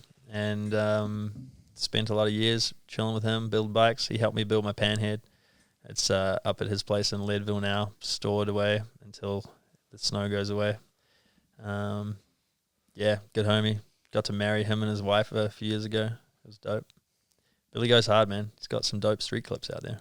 Yeah, Ripper. What's a panhead for the layman It's like a Harley myself? Davidson. Oh, sorry. 1957 Harley Davidson old chopper. Nice. Yeah, goes hard. That's Gotta fix sick. it You a just lot. have one stashed in Leadville. Yeah, it's chilling. Well, while we're on some guest questions about some Rado dogs, I got a guest question presented by Solomon. If you're looking to get some snowboard bindings, I read the Solomon Districts. They kick ass. I put them on every single board I get.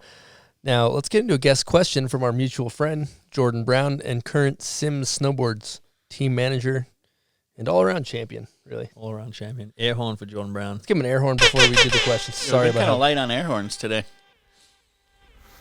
Bomb hole. This is Jordan Brown. I'm a long-time listener, first-time caller. Jossi, you're my brother and a big inspiration in my life. Over the course of your career, you've experienced numerous injuries. You've approached those unexpected hurdles as opportunities to get stronger and further evolve your skiing and spirit. What sacrifices have you had to make to stay on top of your game? Love you guys, and thanks for doing what you do. Nice. Yeah. Nice Great air question horn. from JB. That is good. Man, I mean, that dude has been a huge inspiration on me for a long time. We've been friends for probably over a decade now.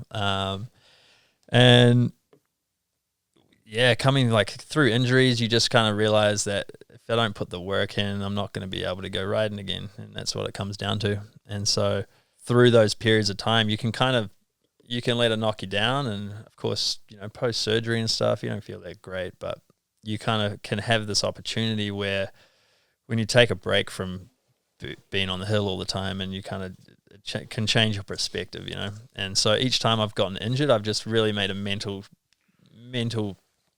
decision to try and like come out the other side stronger, not just like physically, but also mentally and work through it. And that's kind of like how it's been for me. Like every injury I've had, I've come out the other side like, damn, that was kind of like a blessing in disguise in a way.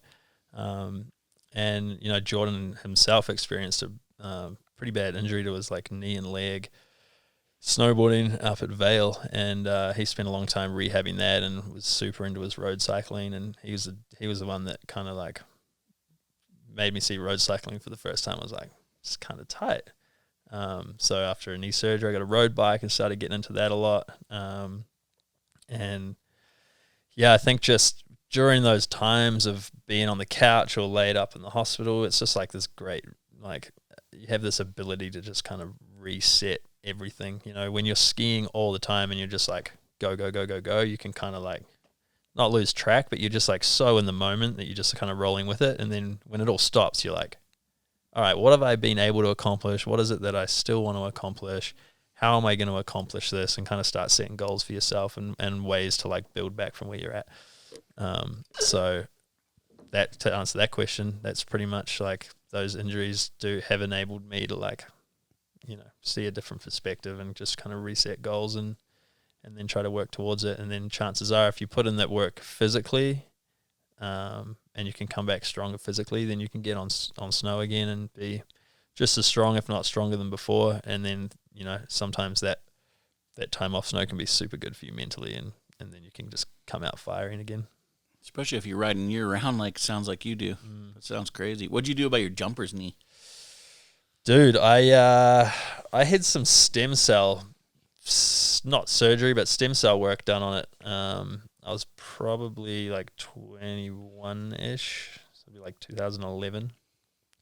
I kind of was like fighting through it for a number of years, and as long as I kind of managed it and didn't land forwards and made sure I didn't land backseat, didn't land flat in the pipe, that sort of thing, I could kind of like manage my way through it for those years. And it just got to a point where I couldn't really ride very much, and then I'd go to a contest, do like 2 or 3 runs practice just to feel the course out, and then just like wait for contest day, and then I'd go and like try to do a run and just completely blow up, and then be like, why can't I land? Like, dude, you're not riding. And it just became to a point where I like couldn't really do it anymore to the level I wanted to. So my dad actually just started doing a bunch of research, and there wasn't really any options to like fix it. The surgical option is kind of 50-50, like fix you or ruin you kind of thing. So I was like, I'm not about to roll the dice on that. And then Dad kind of found out about the stem cell stuff, and this was like pretty early days of the stem cells. Like no one really knew what was going on with it. And he started doing this research, found this place in Australia that was doing it. And I think it was like Australia, Germany, and Sweden were the only places in the world that were doing this treatment. And the only thing I'd heard about it was like Raf Nadal had bad knees, and he went away and had something done, and then he came back and he was playing tennis again. And like word on the street was he had this thing done. And I was like, well, it's good enough for Nadal. Like, let's give this a go. Mm-hmm. And from all the info, and like I talked to the doctor that was going to do it, and it was basically like, it's not going to make anything worse. All it can do is like not work. So I was like, cool, it's 3 months off. Like, let's do it. So basically I went to Aussie. They stuck this huge needle into my patella tendon, massive needle with like, it had a big hole like through it, right? Like a 10-inch needle. Stick it in, and then they like click it 4 times, and it was pulling out pieces of my patella tendon and taking samples. Then I went away, and for 6 weeks they cultivated these my tendon cells, and they start with stem cells, and they make what they call tendinites, and it's basically like, they like spin it up. Is that how they do it? They like spin that's like the PRP stuff. Oh, that's different? Yeah, Okay. yeah. They basically take stem cells, use the cell from my patella tendon, and somehow, I don't know how they do it. Science. They somehow basically grow my tendon cells. So they replicated my tendon cells. So they cultivated 10 million little tendon cells of mine, and I went back 6 weeks later, and they injected 5 million into each knee where it was bad. And it was like this huge thing in my head. Like I was having this big procedure, and like it was a big thing in my life, right? And I like go in there, I sit down in the chair, the dude comes in and just sticks these 2 needles in my leg. It takes like 3 minutes. He's like, right, you're good to go. And I was like, that's it? Word? And I was asking him, like, am I going to be in pain? Like, what's the guy? He's like, no, you should be sweet. So I go out to check out to pay for it at the thing, and all of a sudden it's like overwhelming pain in my knees, but like a pain I've never felt before. Super weird. Yeah. Super deep. It was like deep, dull, insane, like, I don't know. It was the weirdest feeling. But that lasted like a day, and then it was chill. And I basically took 3 months off, and then went to Whistler for Camper Champs and started skiing again. And the first few months, like Camper Champs, I was chilling, a few runs a day, and then just build up. And then by the New Zealand season, like probably 4 months after the procedure, I was skiing like 9 a.m. till 3 p.m, and I hadn't been able to do that for years and years and years. So I was frothing. So it worked. It didn't fully heal me. Like it probably, I was at about 20% capacity maybe, and it got me back to about 80. So I was like, dope, this is sick. I can roll with this. And then talking to other doctors, they're like, you can get back to 100, but basically like what I'm doing to them all the time is like, it's about as good as it's going to get. Yeah, it's going to bring them back Let's to talk 80. Biscuits. Yeah, that's what how I'm much? curious. How much we talking for that? They're not cheap. Yeah, not cheap. I think it was maybe like 5K. Oh, worth That's it it? though. 6K, Worth it. something Per like knee? that. I can't really remember. I remember it being like nowhere near as much as I thought it was going to be. Yeah, I was kind of that's shook. pretty Like, mellow man, but to get you back to 80%. I mean, from yeah, 20. dude. When it's like, when it's kind of your job, you know, it's like that's just an expense to get money you back well to spent. it. I mean, I got to go be shredding again. It was sick. Take Is you from jumper's 20 knee a 20 to- skiing only thing? Because I've never Nah, heard of it. they call it jumper's knee because a lot of basketball players and stuff get it too. Yeah, it's kind of, it feels similar to like tendonitis. When kids gotcha. are growing and you get tendonitis in the knee, like it's that same thing, but tendinopathy is like the chronic version of it that like isn't from growing, and it's just like something you've got Just from jumping too just much. from jumping. Like, dude, ollying down stair sets as a kid, not the go. Now, Not the move. going back to Jordan Brown's original question, it was kind of like, well, when he was asking what sacrifices you've made to be where you're at, it reminded me of, going back to when we hung out a lot, maybe 6, 7, I don't know how many years ago it was, but we went to Summer X Games and we're just partying. Like I know I was partying my face off. We were both having a good time, and it seems like you've simmered down in that department a little bit as you've gotten older. Yeah, I mean, you can't run full noise and expect to not fall off, like, I mean, just physically, like as you get older, if you want to be out riding every day and being able to do what you want to do with your body, like you have to take care of it, and drinking alcohol, we all know, is not great for the body, so yeah, it was just something that as I got older and started realizing if I wanted to keep doing what I want to do, then I just had to slow down and look after myself a little better. And then also other things that you've gotten into, like riding your road bike, even ski-mo shit, like all kinds of gym. And then you were telling me the story about you eventually ran a marathon, a New York marathon, and you were like a celebrity. I wasn't a celebrity. He was in the celebrity tent. Who are you hanging out You with were at in the celebrity tent? Yeah, it was kind of crazy. Yeah, they had this tent at right at the start line, and normally if you're in the race, you're back like in the huge crowd of people, and you got to be there so early. So people stand around for like 4 or 5 hours in the freezing cold. It's like November in New York, super cold.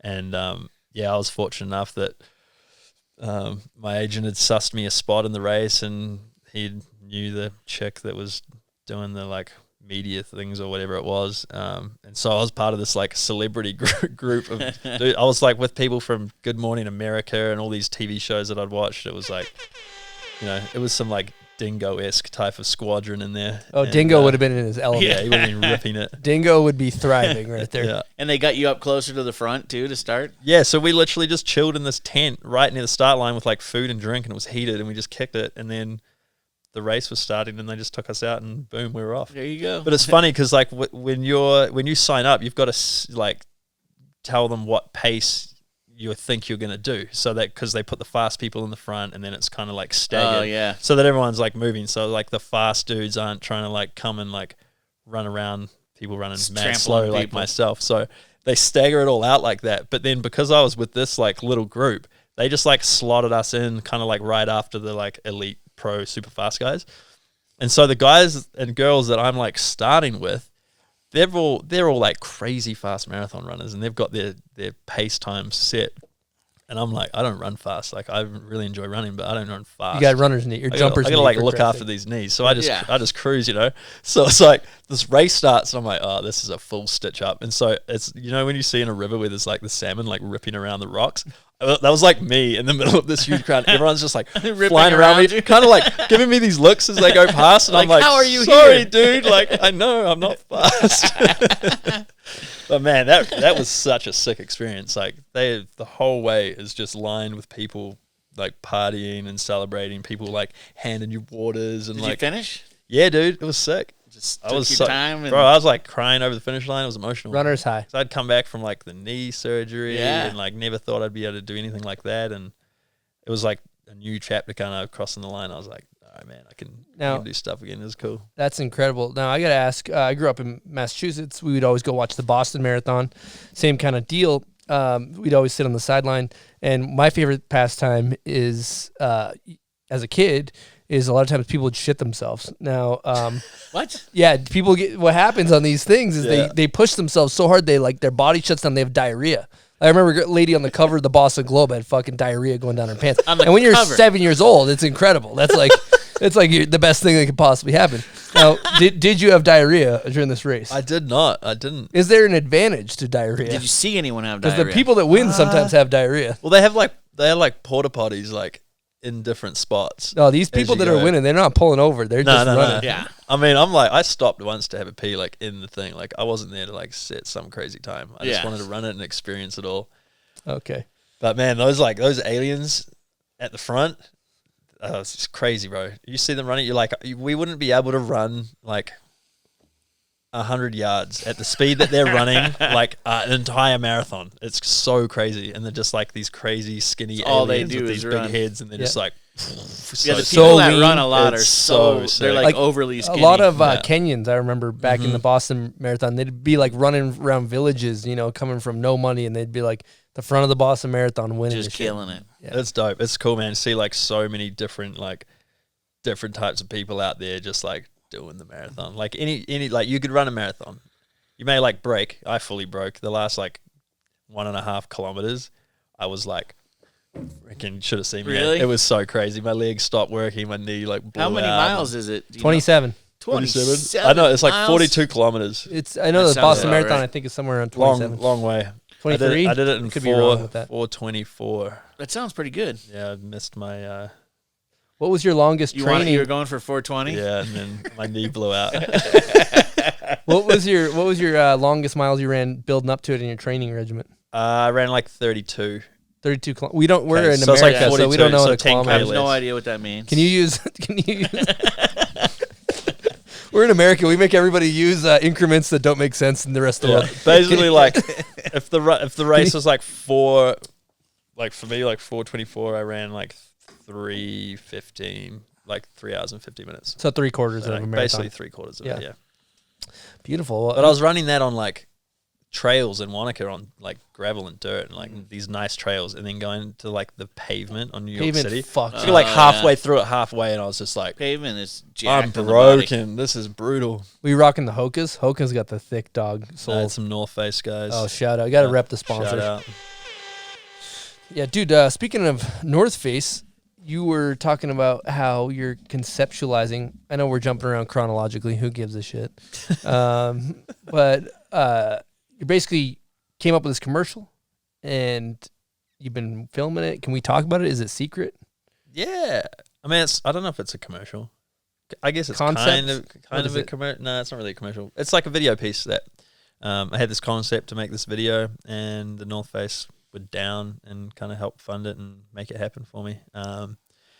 Yeah, we just filmed it this week up here at Woodward, and then out in the desert here with a ballerina, and kind of the idea is a kind of like a duet between a ballerina and myself, and kind of the similarities and the approach to it and the moves and just kind of the movement of body and stuff. So should be cool, man. I'm really psyched. That sounds pretty wild. Yeah, it was a good time. I've got a violinist from Salt Lake here that's doing the score for it, and that's also to like tie into, you know, my tie to violin growing up, and just the kind of approach I've taken to the skiing and how I don't know, when I ski, I've always wanted it to be beautiful, and that's kind of been my focus, and I think that I approach it similar to how a ballerina would approach her dancing, so I've kind of tried to mesh the two, and I'm hyped. Got my boy Brady filming and co-directing with me. So yeah, it's been a really cool week. I'm psyched to see the end product.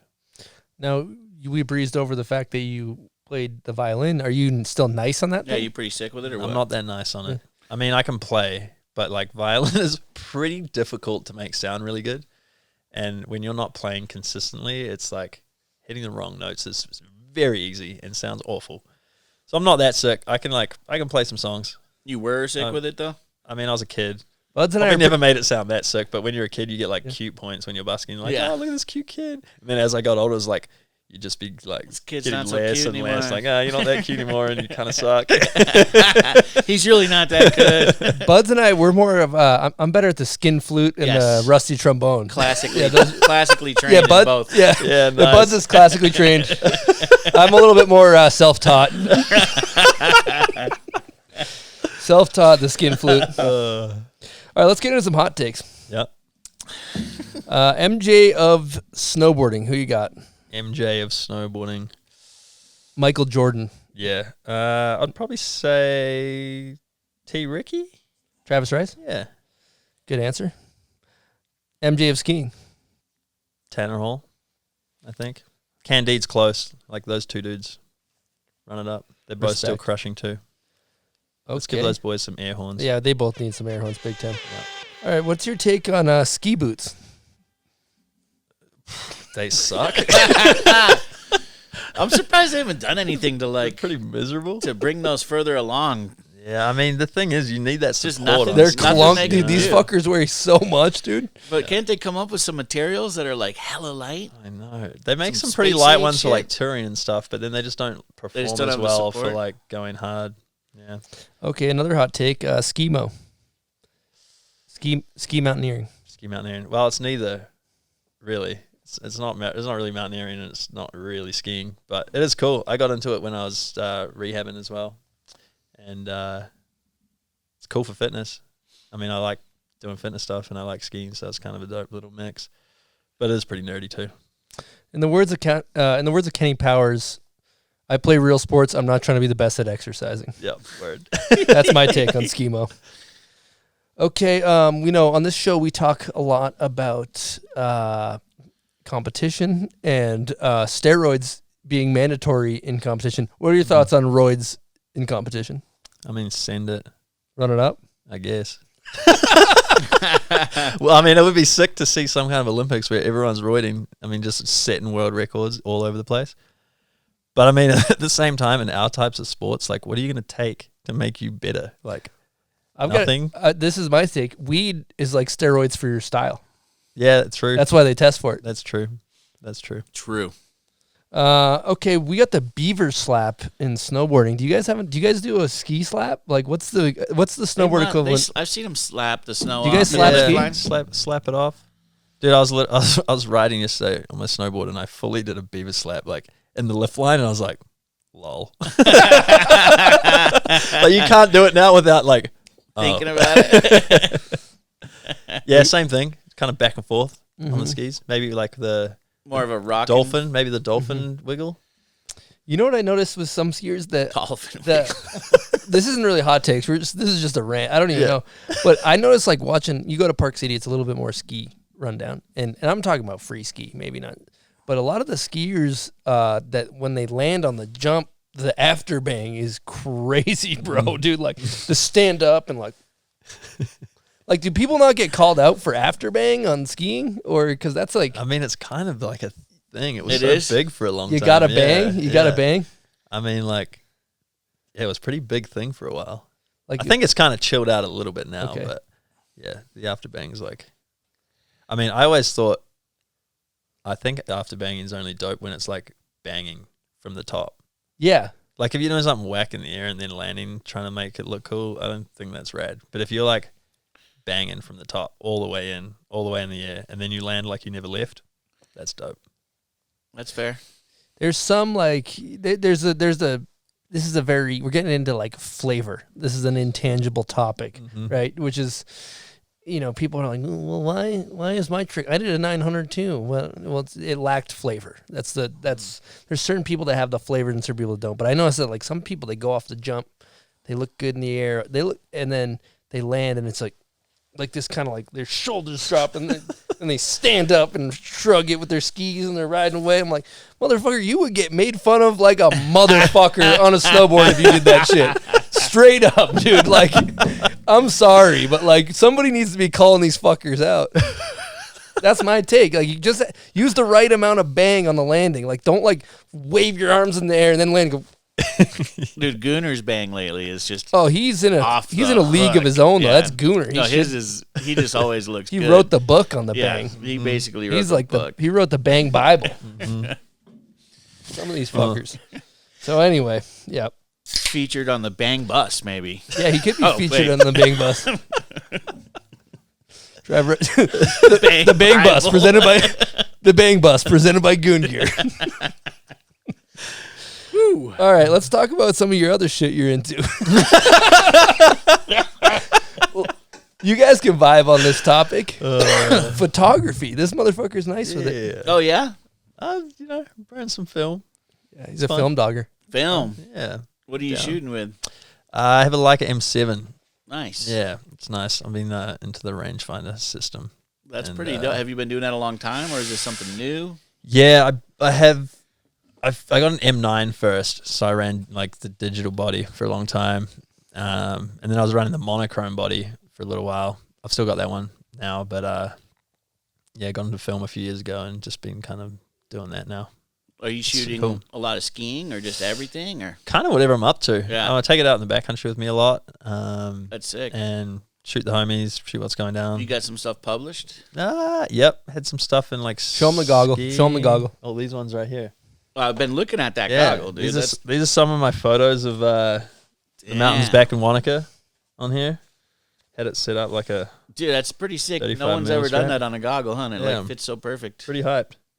But yeah, I've got like this guy's got a pro model photographer. Yeah, there goggle. we go. But yeah, dude, I just like develop film in my like laundry. Oh, you develop your own film? Yeah, and then got my scanner and whatnot, and just kind of jam at home and regular artiste. It's fun, dude. It's That's cool. I don't know. It's just kind of cool with like our fast-paced media in your face, everything, especially instant, film, right? everything. It's just so nice to like check out, take photos, see them way later, even like I feel like when you're taking the photos, when I'm shooting digital, I'm shooting photos and then I'm looking down at my camera and I'm like just like so in here. Whereas like when you're shooting film, you're in the just kind of out and you're like cool moment, like boom, and the camera's down and then you're still there and just kind of It's nice like touring and stuff when it's kind of slow paced. It's hard when you're sledding and like, you'll know trying to like snap stuff when you're out like full noise. But when you're out touring, splitboarding, cruising around with the homies, it's like such a nice pace just to shoot some photos and cruise. And that's cool. Yeah, I'm down. Do you develop most of them or just get the thumb drive, or how do you normally do it? Yeah, just develop it at home. And then scans it. And scan it. I've got a scanner that does that and then got on the computers, digitize it. I don't develop color though. I haven't got that set up. I just do black and whites myself and have like a lab do the color stuff. It's an interesting thing because, we're old heads. We know about film and all that. And having a print that you can hold. Like, I take so many photos of my phone. It's like, I take a photo of something, like, I'm never going to do anything with that. Like, that will sit on my phone for the next, 6 years. And just until your phone gets full. But it's like, when you have something there, like, that's a great moment in time and you can hold it. Mm-hmm. There is something to be said about that. Sure. Yeah, totally. That's dying with the screen. Yeah, big time. It's nice holding prints for sure. Especially if you're doing them yourself, dude. That's cool. I haven't done the full darkroom prints yet. And that's like the next thing that I want to get into because I don't have a dark room, so I just have like one of those dark changing tanks. Oh, you can like put it in a changing bag, and then it's just in there, and you can just do all the chemicals out in the open. Yeah. But I'd love to do the dark room print sometime. It'd be cool because that seems like it's like from the moment you put the film in to then having that print, like all those processes can go so wrong, and it's like when you do get one out, like even digitizing the 35mm strips, like. when you get one, you're like, yeah. It's like there's so many times you could have like messed it up and got light on it. Yeah, totally. True story. Yeah, and the new film Deviate that he just worked on, there's like a slideshow section. It was all his photos, and it was sick. Oh. But this is a pretty good time for our next guest question, which is presented by Solomon. And this is from our dog, Sage Kotzenberg. Here we go. Yo, what up, Bombhole? Sage Kotzenberg here. Big fan of Jossi Wells and a longtime friend. I got a question for you, Jossi. From winning X Games when you were mad young, tons of X Games podiums, do tours, countless contest wins, and then, getting a couple injuries and kind of navigating all those injuries and kind of find out what you can do after that. And now it seems like you're in a really good place filming backcountry with your crew, with Torin. And I just want to know what the thought process is that from going from contests, getting a couple injuries and then finally, making it to the backcountry and really filming these parts and immersing yourself in. And just want to know what that process is like. Thanks, man. Bye. Love you, Sage. My G. Yeah. I think anyone that rides, skis or snowboard, and is like pursuing the comp thing, you kind of always have the vision that like when you're done with the comps, you're like going to go to the backcountry. I mean, at least it was like that for me when I was young. Like I always loved riding POW. Always, I grew up watching video parts and contests and like always wanted to do both. By the time I was like heavily in the contest scene, there was so many events that having time to like film a part at the same time was like pretty difficult. And then you throw some injuries in the mix where like you may not get to finish out a season or whatever. So I always wanted to go and spend time and make films. But I was just like, all right, this comp window is pretty short. I'm just going to give it my all in this. And when I'm done with this, I'm going to move over into the film side of things. And then, I start having injuries and the comps are becoming harder and harder to come back and whatnot. And then, I just was kind of like, all right, I'm at a point now where I've done a bunch of comps and was it worth trying to come back and try and like give everything my all in the competition stuff with it being so like high risk and so, it can go pretty wrong on those hard as park jumps, especially as you're getting older. And I was like, look, man, if I could maybe go and do that if I put all my focus on that, but like what's more important to me, like being able to ski and have a long ski career and be able to do this as long as I can, or is it like roll the dice all in with the comp stuff? And I just kind of made the decision like, all right, dude, like I'm at a point now where it's going to be a good move and it's the time for me to switch over and put all my energy into making ski films. And it's just, I mean, it's like really gnarly work. Like it's actually more hard work than competitions are as far as like long days, a lot of physical work. The mental side is still there, maybe not quite as much as the comp stuff, but it is super hard work. But when it comes to filming, like it's on your time, right? If my knees are feeling good, I can go get it. If they're a bit sore, I can be like, I'm going to chill for a day or two and then I'm going to go clip up. Whereas at the comps, like that's a schedule, that is set. If you're sore the morning of finals, like too bad, buddy, you got to go send it. So that's been the benefit for me. Like I still have to manage, my body and the stuff that I've gone through. Like I have to manage myself, but I'm able to do it on my time now. And if I'm feeling not so good a day, then I'll just get on the camera and film touring going hard. And when I'm feeling good, then I send it, So just being able to have that option and that kind of flexibility to work with it has been super good. And yeah, dude, it's been an interesting change. I mean, you always thought, late 20s, I'll like switch to the film, and then your late 20s and you're like, oh, it's here already. And then one of the hard things was like learning to be content with what I had been able to accomplish and moving on from that. And like reaching the point where you're like, oh man, I'm not actually going to have a chance to get another X Games medal or something. And learning to just be like, all right, man, like I gave it my all. this is what I was able to accomplish. Like, I'm going to have to be cool with that and move on and like change that focus to try and excel in another area. But when you're from the comp world, and it's always about the next comp, because even if you win one, it's like tomorrow it doesn't matter. So you're on to the next, and it's this weird mentality you get in, like more kind of. Yep. And then all of a sudden it's like, oh, there's no more. Okay, I'm just gonna have to learn to be cool with that, you know. And that was definitely a pretty big like mental challenge that I went through in the beginning there a few years ago. But now it's cool, man. I'm really, really enjoying my time out in the backcountry and that whole process, and learning so much every single day I go out. With such good crew. Homie Torin is just, you know, we kind of did the move together. Yeah, straight up air horn. We did that move together. We both came off some pretty heavy injuries.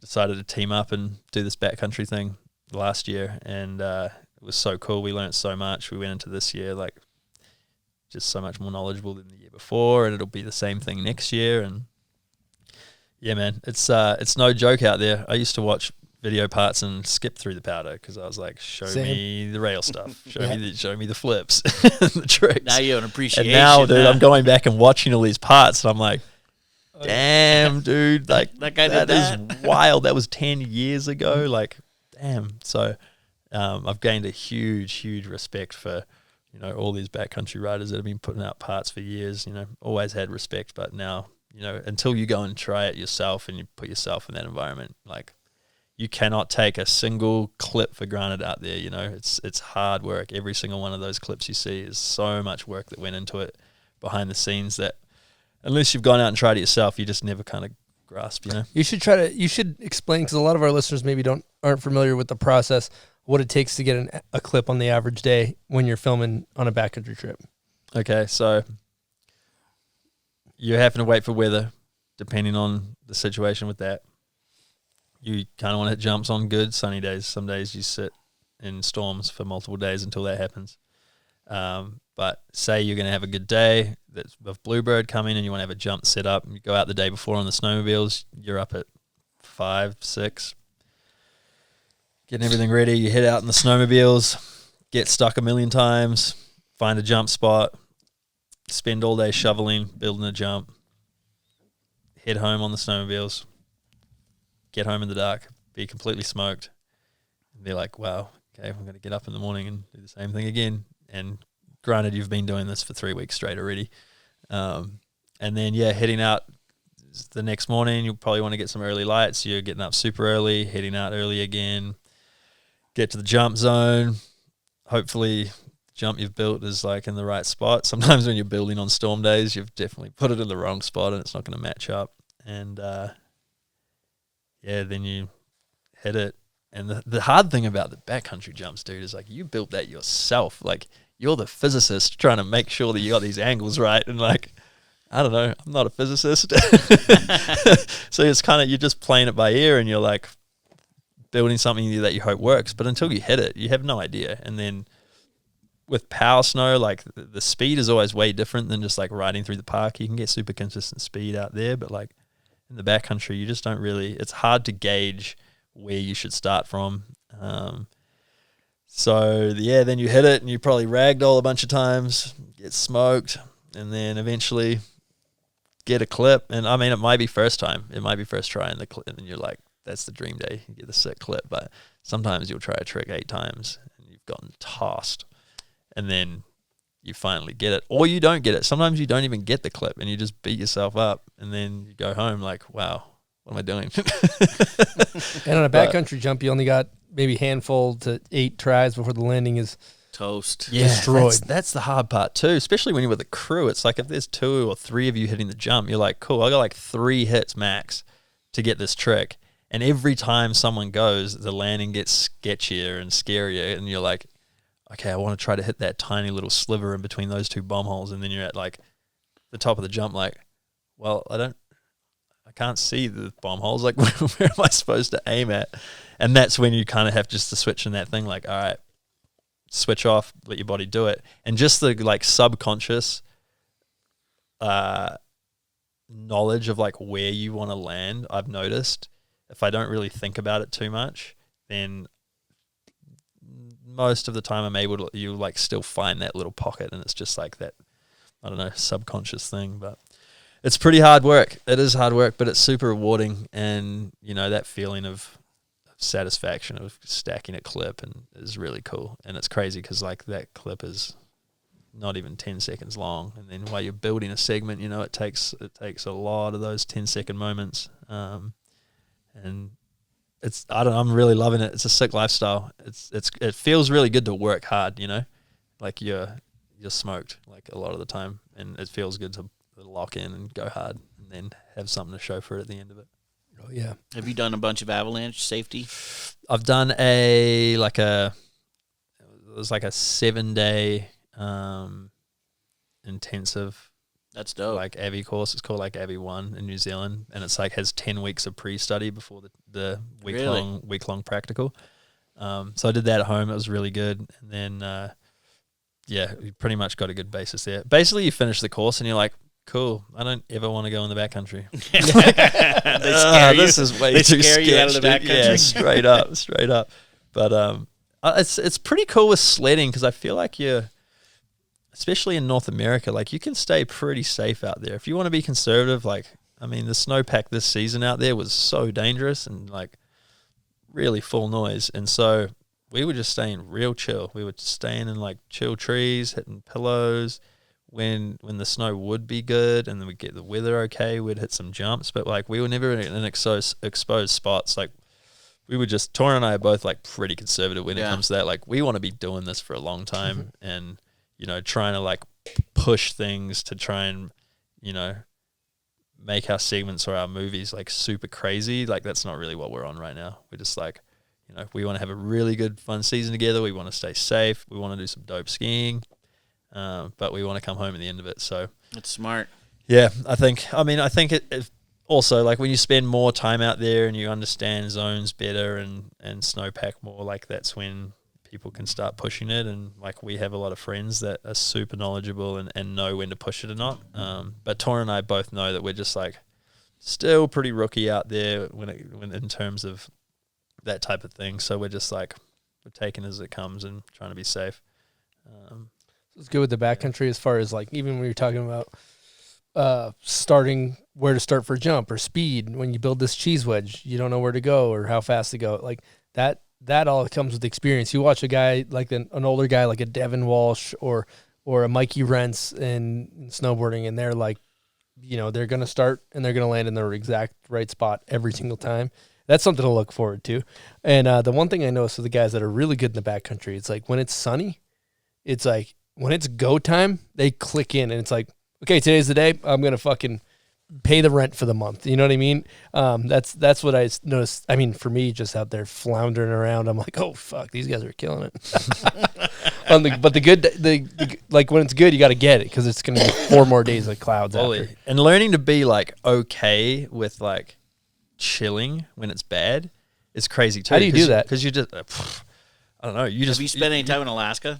I haven't. I've actually only been really learn how to be okay with down days, you know? Fully. I've only been there once. I hit street rails. I was like calling my dad, like, yeah, I'm in Alaska on top of a drop in for a street rail. He's like, in Juneau or what? Like so bummed at me. You went to Alaska and you were in the streets. What are you doing? Same boat. Never been Big Mountain. Only done Anchorage, Alaska. But we hit AK though. Fuck it, dude. We've had Chris Logan's homie with us this season. He's like OG in the backcountry ski world. I actually grew up with him on the East Coast back then. Oh yeah, really? Sick, dude. Snow. Yeah, it's been so Let's sick. Give him an air horn. Yeah, huge air horn. It's been so sick, just like being next to him and watching how he operates, and like just sucking in that knowledge and like being a sponge, just chilling with him, watching him go hard, and you're just like taking it in. It's so sick, man. Watching those dudes operate that have done it for a long time is like really, really special. Now, I want to run it back real quick to, you talked about your dad earlier, Bruce, and there was a quote that you mentioned off air that your dad had told you when you're young, and I just think it's fascinating, and I want to hear you say that one again on the air for the listeners. Which one was that? It was in regards to when you're a kid and you're watching like Olympics. Oh, yeah. So I was probably,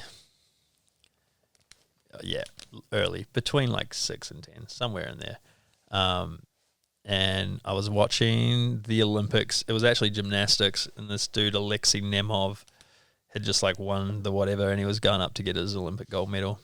And I mean, granted, this was way before free skiing was in the Olympics or anything, but Dad goes, "You ever going to win an Olympic medal, Joss?" I was like, "No, I could never do that." Dad goes, "Somebody has to be the best, Joss, so why can't it be you?" I was like, whoa. Like, all right. It's a light hammer. There's the moment, like, okay, and it's literally stuck with me forever. And especially through those teenage years when I was like trying to get better and better, it was just always this thing like, all right, someone's got to do it. So like, I want to do it. You know? I'm gonna do it. Yeah, that's sick that it stuck with you like sick. that. Pretty like looking back, man. Pretty like sick bit of knowledge to give you grommet. So yeah, like to really plant in you and have you register it and remember. it. I mean, we talk about like whenever it comes up now or something, because I've obviously said it in some interviews before. Dad's always just like, man, that's funny what sticks with your kids, you know? Like, he's probably said so much stuff over the years, but that's something that he, like, probably doesn't even remember saying it. Yeah, he doesn't even remember saying it. He's like, really? You made that up? Like Ricky Bobby's dad, he's like, if you're not first, you're not. Hell, I was drunk when I said that. Yeah, fully. Same thing. But one thing I wonder if while we were talking, I was thinking about my circumstances and getting older. And do you suffer from, how would you put this? Like, when you're young, I always felt like I was the youngest in my crew. Like I was riding with the older guys from a young age, and you're like, oh, I'm the Grom, I'm the Grom, I'm the Grom, I'm the Grom. I'm the grandpa. Then all of a sudden you wake up one day and you're like, I'm the old guy. What the fuck happened? Yeah, have you experienced that? Yeah, dude. It's so funny, bro. I mean, I get it from my brothers all the time. They give me heaps, you know. But yeah, dude, I got called a grandpa the other day by this. Like, I was at Woodward coaching these little grommies. They're like between 6 and 7, and someone was like, "Oh, the other coach that was working there, this little girl was like, oh, who's that?" And he was like, "Oh, that's Jossi Wells. He had won the X Games," and she goes, "Him? There's no way he won the X Games. He's a grandpa," and just like ran off. I was like, "Word." How old was this little girl? I think she was like 8 or 9 or something crazy. Shout out to that. Yeah. No Holden, way that's he the name. won. Shout out Holden. Let's give her an air horn for that No one. That's way he incredible. won the X So Games. funny. Yeah, it happens fast. You flip Super a switch fast. and you're the old guy. Yeah. Yeah, especially like thinking about we had Reed Smith on here, and he was throwing around the term old head one day, and I said to him, listen, you enjoy it, because one day you're gonna blink and you're gonna be a fucking old head. Straight up, dude. It creeps up on you quick. It's Nothing revolving. you can do about it. Nope. Might as well enjoy it. Now Roll they're with younger and younger. I see these bobblehead kids. They look like they're 3, and their dad's following them with a GoPro, and they're doing flips and shit at Yeah, and they're Woodward. ripping. I'm like, dude, we're fucked.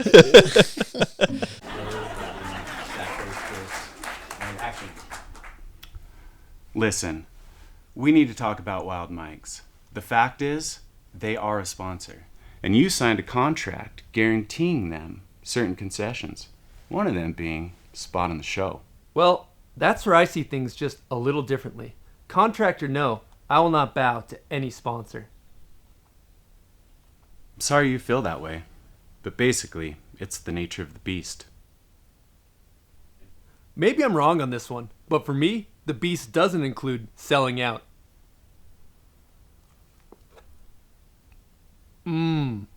Stoney, you know what I'm talking about, right? It's like people only do things because they get paid. And that's just really sad. I can't talk about it anymore. It's giving me a headache. Here, drink one of these. The Bomb Hole. Banter. Edgy. Cheddar Biscuits. Look, you can stay here in the big leagues and play by their rules, or you can go back to the farm club. It's your choice. Yes, and it's the choice of a bomb hole generation.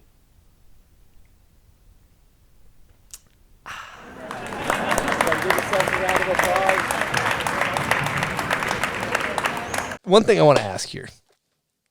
You've done everything here. So you've done it all as far as like all the competition, now the video part. Now earlier the motivation was probably winning. I'm guessing, younger age. Now what's the motivation? Like, what drives you to keep doing what you're doing? the motivation now is to really enjoy the entire process of what I'm doing. From the moment that I left New Zealand to come over here for 3 months and start working on this next project with Torrent, it was like, I want to enjoy every aspect of it, and obviously like learning and growing and like having my riding get better is like, that's a motivation as well. And learning new things and learning how to adapt my riding into the backcountry realm is something that's like super exciting for me.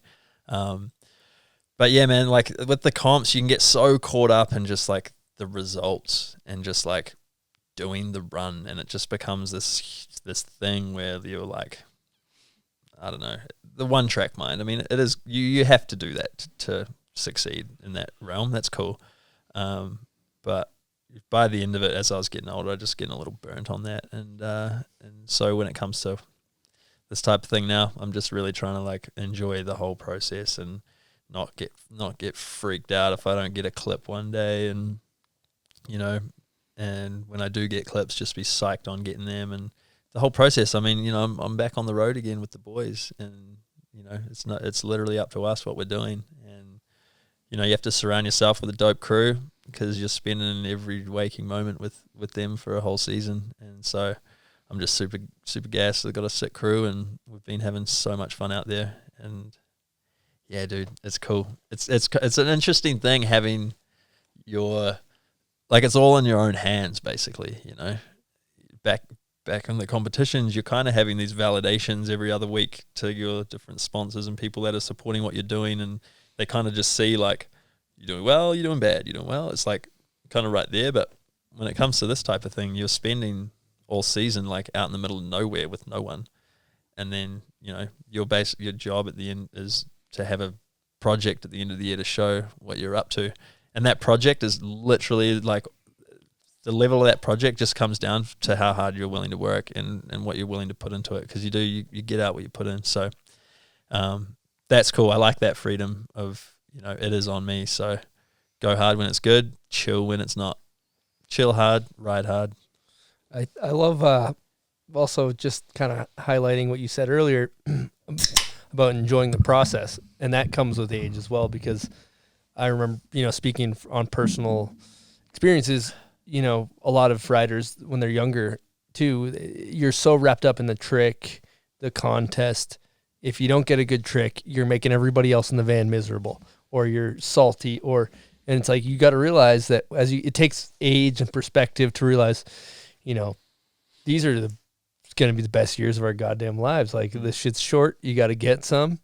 And knowing that, like, people, when you're fucking getting put in the dirt, people aren't like, oh, remember when he backflipped the rail? They're like, no, remember when that dude was having a blast in the fucking van and we wanted to hang out with him? That's what the people, I mean, obviously you want to have some triumphs and shit on your skis and snowboards and whatnot, but like, it's like, dude, that's why I love hanging out with buds, dude. Me and him are just playing rap music with trash piled up to our knees. Like, it's my favorite part of the trip, but you forget that. You're like, I'm so wrapped up in the trick that you forget to enjoy the process. That's such a good, be it contest, you can enjoy the process of, that comes with age. That's why it goes so fast when you're a kid, is you don't take a second to look around and enjoy where you're at. I remember going on all these trips to international places. I have no idea where I even went. Like when Lucas was on here, it's like, is there a way to find out where I went? he forgot to take a moment and look around, man. You got to just enjoy these times. Totally. Maybe it'll not go by as fast if you do, Yeah, totally. That's just something that comes with age, I think, hey? And the other thing that I find really cool about this aspect of the industry is, like, you're able to, like, express creatively a lot more. You have, like, so much more control over, the creative aspect of things and how you're presenting your writing.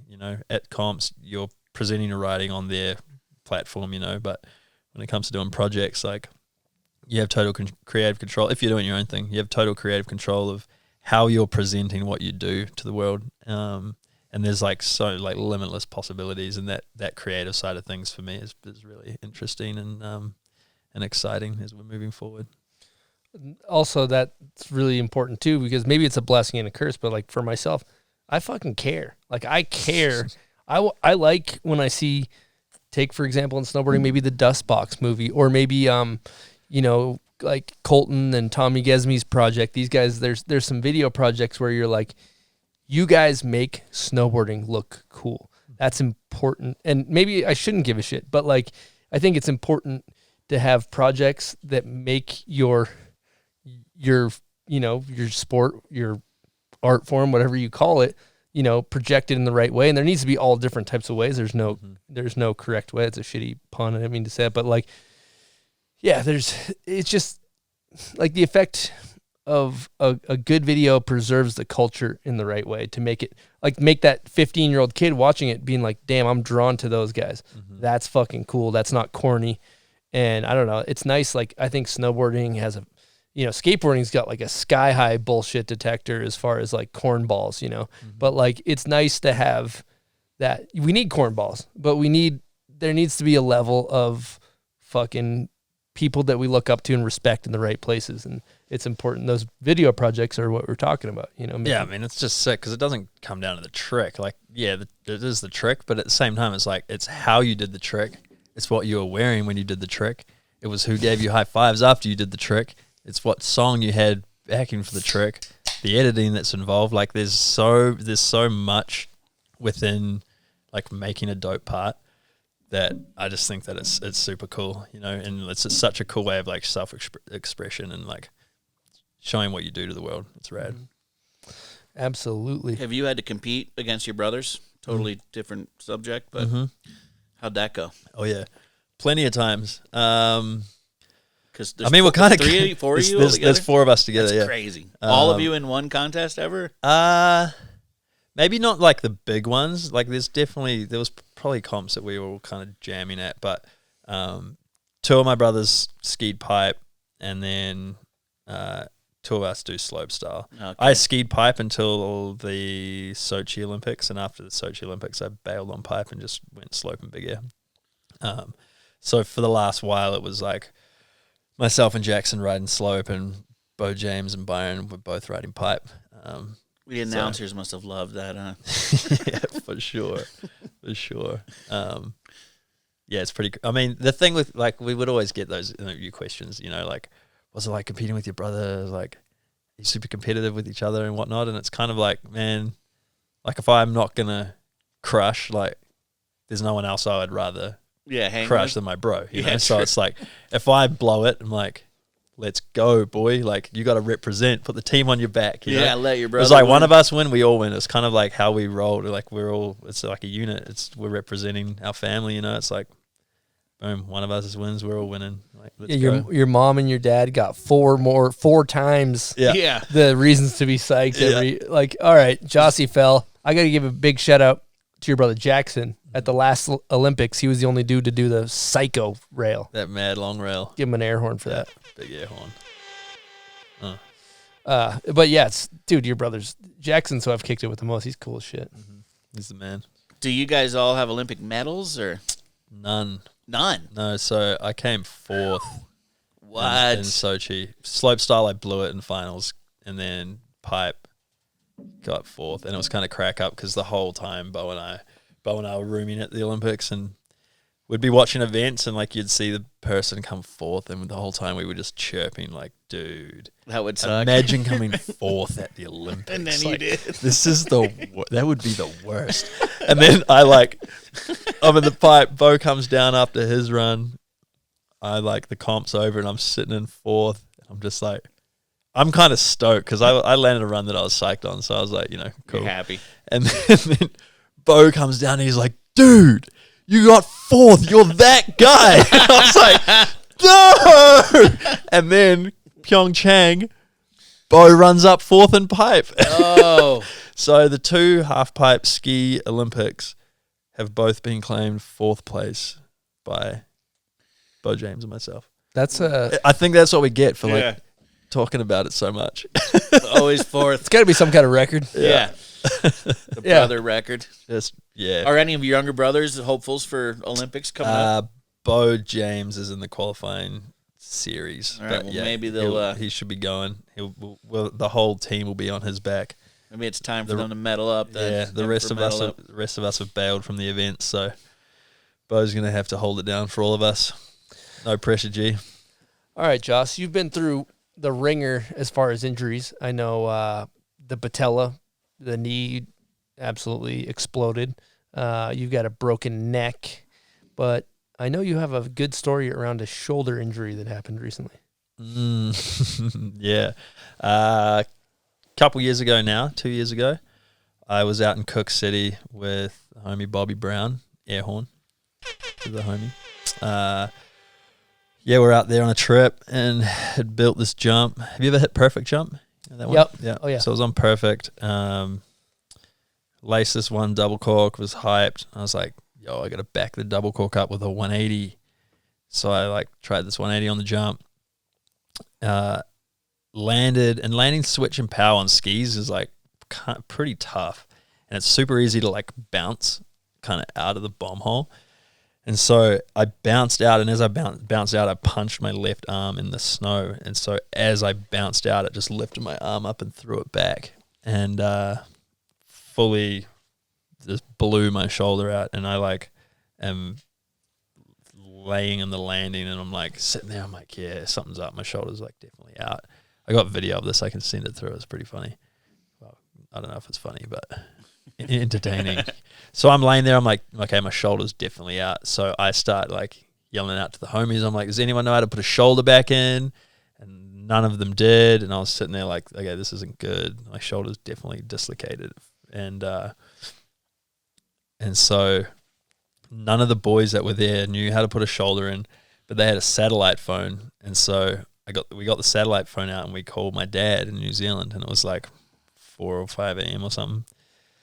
So I wake Dad up on the call. I'm like, Dad, I'm in Cook City. I'm on the landing of a backcountry jump on a satellite phone.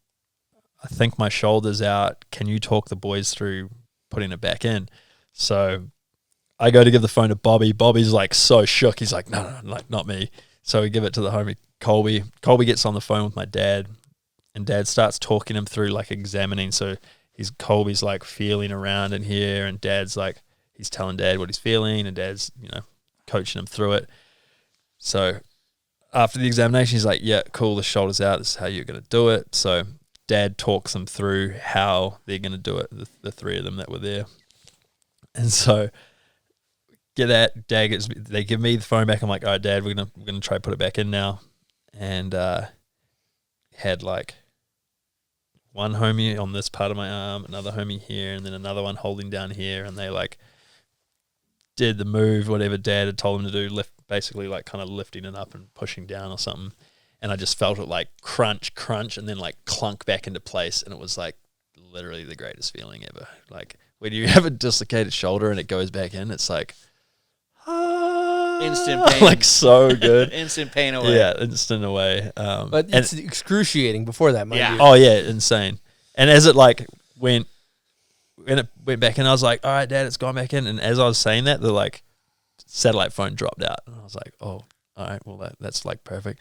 So then we literally just got this rope that we had and just wrapped me up like a mummy and chucked me on the sled and doubled me up, chilled for a few days, went to Stedman and Vale. And I drove myself one-handed back from Cook City to Vale, had the scan, and the doctor comes out and he's like, are you in a lot of pain? I'm like, oh, it's sore. And he's like, okay, well, you've literally blown everything you can blow in your shoulder. So when it dislocated, it blew the socket to bits, and then the rotator cuff, supraspinatus, that was all torn. My labrum was torn. My bicep, where the bicep tendon attaches, was torn. So I was completely destroyed. So I flew home to New Zealand, got surgery, and it was the worst ever post 3 weeks after that surgery. It was super gnarly, but yeah. When was this? How long ago? That was 2 years ago. It's still, I don't have crazy amount of movement in it, but I'm trying to ride with my hands down anyway, Yeah. It's chill. Right. Shoulders are harsh, man. Yeah, dude. Well, going back to the rehab process, diving back in, I know as you had all this time off with all these injuries, one thing I found fascinating was I think maybe I was in Mammoth. We were around the time we were touring, me, you, and Jay Brown or something. I don't remember when you told me, but you kind of casually dropped. I was like, I've been listening to this guy Wim Hof or something, and you're like, oh, I went and actually trained with this dude. And so you went and jumped into the ice and all that stuff with him, right? Yeah, dude. I went to Iceland and spent a week with Wim Hof, just me, him, and this like small film crew. And we were filming for this documentary film for Universal Pictures that came out. It was on Netflix for a while. It's called The Free Man. They didn't actually end up using any of the Wim stuff. I also spent a week with Laird Hamelton out in Hawaii, which was super cool. But that stuff never ended up making the cut, and it's basically this film of me going and meeting up with these guys called the Flying Frenchies from France, and they do all the wingsuiting, base jumping, all the crazy adrenaline stuff. And the film kind of explores the flow state and why we do what we do and whatnot. And the idea that basically followed me going there and then putting me in situations that were like completely outside of my comfort zone. Like they had me high lining, which is like slack lining, really, really high above the ground in between these cliffs at the top of Chamonix, like really intense. Strapped in though, right? Well, I had a tether. Yeah, that's but like still terrifying. Like I don't know how to do that. Like for me, it was a skill thing. It's like, why am I going on this? I already know I'm going to fail. Like I can't slackline. I can't go from one tree to the next in the park. I don't slackline, dude. Come on. And so I went out and just like fell off this thing a bunch of times into the void. It was like mad intense. Every fall just scary as hell. But but the trip with Wim Hof was like even though I didn't make the film, that was like the highlight for me. That dude's very interesting. Such a unique guy. Crazy breathing technique he does. Yeah, we did all these crazy breathing techniques, kind of basically like purposeful hyperventilation, kind of. And so we did all these breathing techniques, and then we swam in a glacier lagoon. And because it's like where there's like a glacier comes down, it's this big lagoon, and then it goes out into the ocean. And because it's like a mix of fresh and salt water, it's able to get below freezing level and stay liquid. And so not freeze. Yeah, so this water was literally like minus 2 degrees Celsius. And when your body touches like surface that cold, your skin cells start dying immediately. And so you have this period of time where if you're in it for longer than 8 minutes, or I'm not fully sure, but there's like a period, and it's not very long, where like you basically like die. But when you go in and you're like swimming in it, you have this certain amount of time that it's like all good, but your skin cells like start dying, it'll start shutting down. And it was crazy, bro. Like we were doing this like kind of breaststroke, like chilling, and it was like so cold that everything in my body, I could feel everything. I could feel every tendon and ligament and like muscle like lengthening and shortening as I was moving. Like it was so crazy. And it was funny because it was like you don't want to get in water that cold. That's crazy, you know. But there's like this film crew, and Wim's like, "We're going," and he's like walking in, and I'm going in after him, and I like touch the water, and I have this moment where I like pause, and I'm like, "I'm not no way, bro! I'm out of here! Like no way!" And then it's like the film crew. I'm like, I got to do it.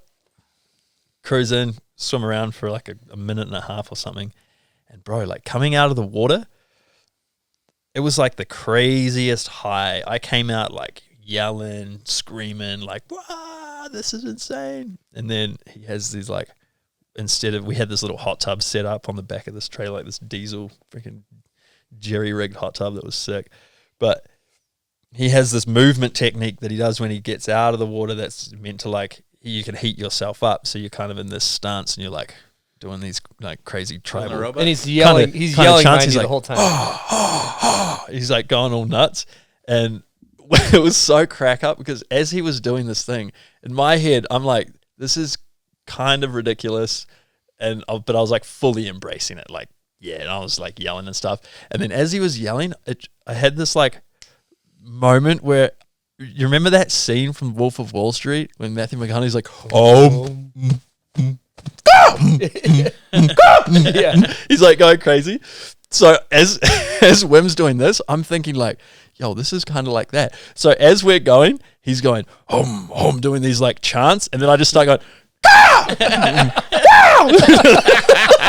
And he was like, yeah, he's getting into it. And we were just like doing this crazy like chanting on the beach. It was so funny, man. He dubbed me Mini Iceman after that. He was so down. It was sick. And we did it once and like they got the shots. And then Wim's like, do you want to do it again? I was like, yeah, dude, that was insane. So we went in and did it another time. And yeah, I mean, talk about being in an uncomfortable place. Like putting yourself in this situation like that is pretty sick mental training. Like, I don't want to do this because it's going to suck, but I'm going to do it anyway. Kind of sick. Chris and I have spent some time in some subarctic Oh, waters. yeah, where was that? In Finland. I forgot we did that. Where they cut a hole and you jump in, but you get to go right in the sauna after. So it's yeah, nice. Chris jumped in twice for the photo, though. And remember Hailstorm slipped and tried to do a gainer? Hale tried to do a gainer and caught his feet on the dock. He was like, there was like ice on the dock, so he came in for a gainer trying to hot boy it. Like slipped out, landed directly on his head in the ice water. But dude, I was curious just because I've listened to Wim Hof on a bunch of podcasts, and it seems like he just yells at you the whole time. Was he just yelling at you so intense? Yeah, dude, it was so intense. Like I met him at the Amsterdam airport, flying through. We like were from different spots. Met up in the airport, and he's just like 100 miles an hour, like instantly, full noise. And I'm like kind of chilling. Yeah, and I'm like, wow, it's gonna be a long week. This is like pretty full noise. He's like that all the time. He's just like super high energy. And after chilling with him, like it was cool, man. It was such a fun week. Like in the beginning, I was like, this is pretty full noise. And it's like a weird thing. It's like midwinter. Like I went from comp to do that and then back to another comp. So what'd you, sorry to interrupt. Yeah. What'd you do with Laird? Oh, Laird. Well, this is the premise surfs of big waves. This is the premise of the film. They're like, yeah, they didn't tell me I was going to Iceland with Wim Hof. I just like met him in the airport. I'm like, Wim Hof. All good. Like, and they're like, yeah, we're going. He's taking you swimming in like ice, and I was like, what? What? And so with Laird, they were like, didn't tell me what I was doing. They're like, we're going to Hawaii. I was like, that'd be sick. Like, it was right after X Games. I was like, yeah, it's sick. Let's go to Hawaii and kick it. And I roll up and they're like, yeah, you're hanging with Laird Hamelton while we're here. I was like, dude, sick. And then they're like, yeah, he's going to tow you into a bomb. I'm like, yo, like, I can like surf like waves, like small waves. Like, I'm not a big wave surf. What do you mean? And like, yeah, like, just get you outside your comfort zone. I'm like, there's a difference between getting outside your comfort zone and like towing someone to their death. Yes. Like, that's no joke, guys. But luckily, which was really good for me, it was flat the whole time. And I got to surf like Honolulu Bay at 2 feet and it was sick. They were going to send you into some big waves? Dude, they were going to tow me into some big waves. Wow. You know what's sick? I mean, they thought they were going to. Yeah. I wouldn't have. You must have been stoked it was flat. Oh, I was so pumped. Yeah, you could straight die. You could literally die. Yeah. But that's how the Wim thing happened, because the thing with Laird was first, and Laird's real good homies with Wim. And so we were doing the breathing stuff with Laird, and he's like, yeah, it's this Wim thing. And the film crew was like, oh, let's get Wim involved. So that's how that thing kind of transpired. You know what I realized about the premise of your movie? It's a lot like a dog's life. Like, you take a dog. They never know where they're going, but they're just fucking down. Like my dog, Phil, he's like, where are we going? I'm in. I don't give a shit. I don't give a shit. Let me get in the car. So true. It's kind of like just a dog's perspective on life, really, is all that is. Except for the vet. They know when you get to, they're not. They do don't know I when it's time to go to the vet. I wasn't as down as a dog though. I was like kind of shook about it, and I think I've had not very many nightmares in my life. I can't really remember too many. I had one vivid nightmare. And this is the part in the film that you see is like me with these French dudes, and they took me up to this high line, and they gave me like a morning in the valley to learn how to slackline, and then like tomorrow we're going up. I'm like, really? And so that night I had this dream where I woke up and I thought, like, there was no doubt in my mind that I was sleeping on one of those portaledges. You know, the climbers set up when they're doing massive climbs. I thought I was on a portaledge, and that the film crew had just taken me up and put me on the side of this cliff. This is how much trust I had in them. And so I'm feeling around me on the bed, and I'm like, no. And then I see this little strip of light that's coming out from under the curtains from like outside, and then it all starts to kind of click, and I'm like, oh oh wait, and then I like flick the light on and I'm in the hotel room. Oh man. I was like, oh man, what am I getting myself into here? Literal nightmare. Guaranteed, like me and Buds are out there and there's a slack line and we're hooked up. I'm just going, fuck that. I'm out. You're not getting me to jump on. At least they didn't put you in a wingsuit, man. Dude, I know, but they did throw me off a cliff on what they call a rope jump. So there's like bungee jumping right on a bungee, and there's a rope jump is basically a bungee jump that they set up with climbing ropes in this huge canyon, and they have them all these climbing ropes rigged up. So they're not like bungees, but they have like a little give in them, and they rig it up so basically you jump off a cliff and you have the complete free fall that you do when you base jump because there's no tension from a bungee. And you're in a harness and it's just strapped onto your back and you just launch off and you just fully fly and then it like catches you right at the bottom. And that was intense. You did that? Yeah, but I'd fly anywhere in the world to go do that again with them. It was so sick. Because it's basically base jumping without any of the like skill involved. Yeah.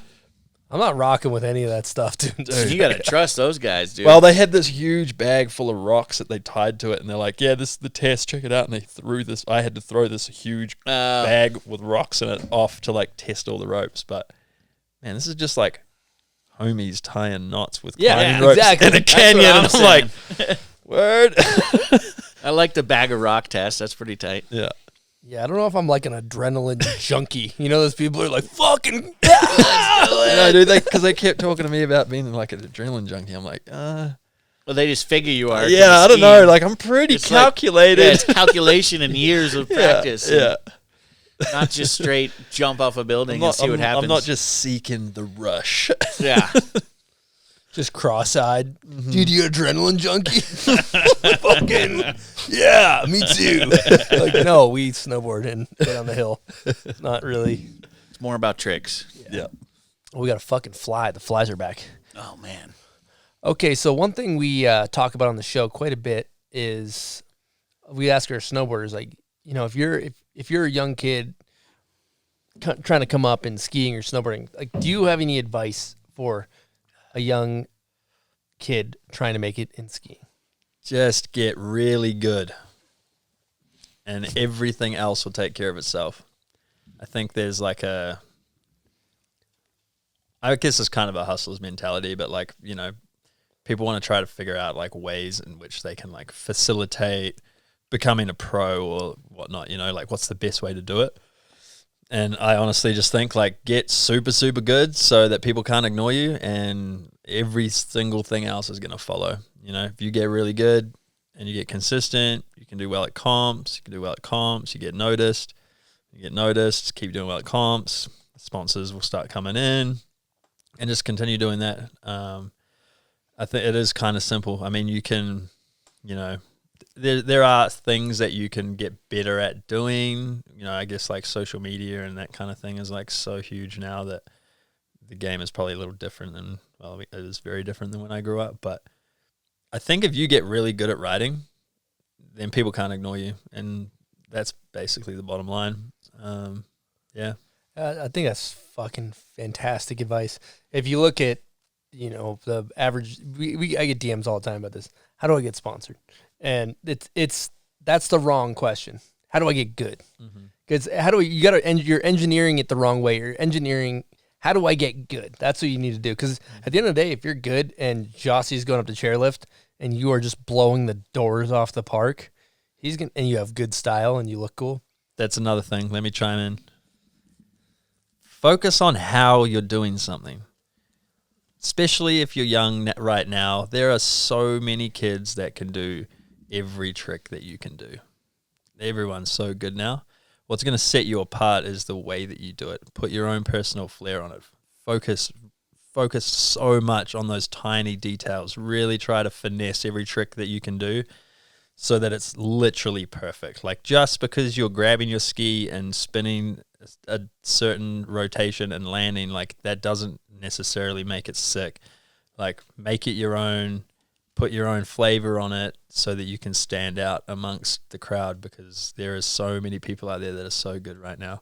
And I think there's, with a focus on like competition and learning these big tricks, I think sometimes the focus on the way it's being done falls by the wayside. So yeah, if you wanna be a pro and you wanna get sponsors and do the whole thing, then get super good and do your tricks really dope.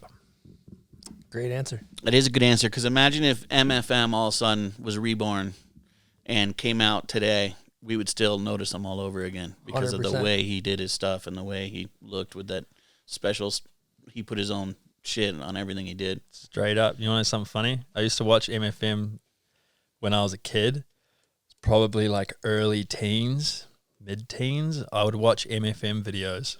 And that was like my inspiration. So I started. You used to be baggy dog. I started ditching my poles, riding with my jacket fully undone, and I just used to mash around Snowpark. Do you remember the footage from Snowpark? There was like man-made little cliff drop that they had. You ever see that?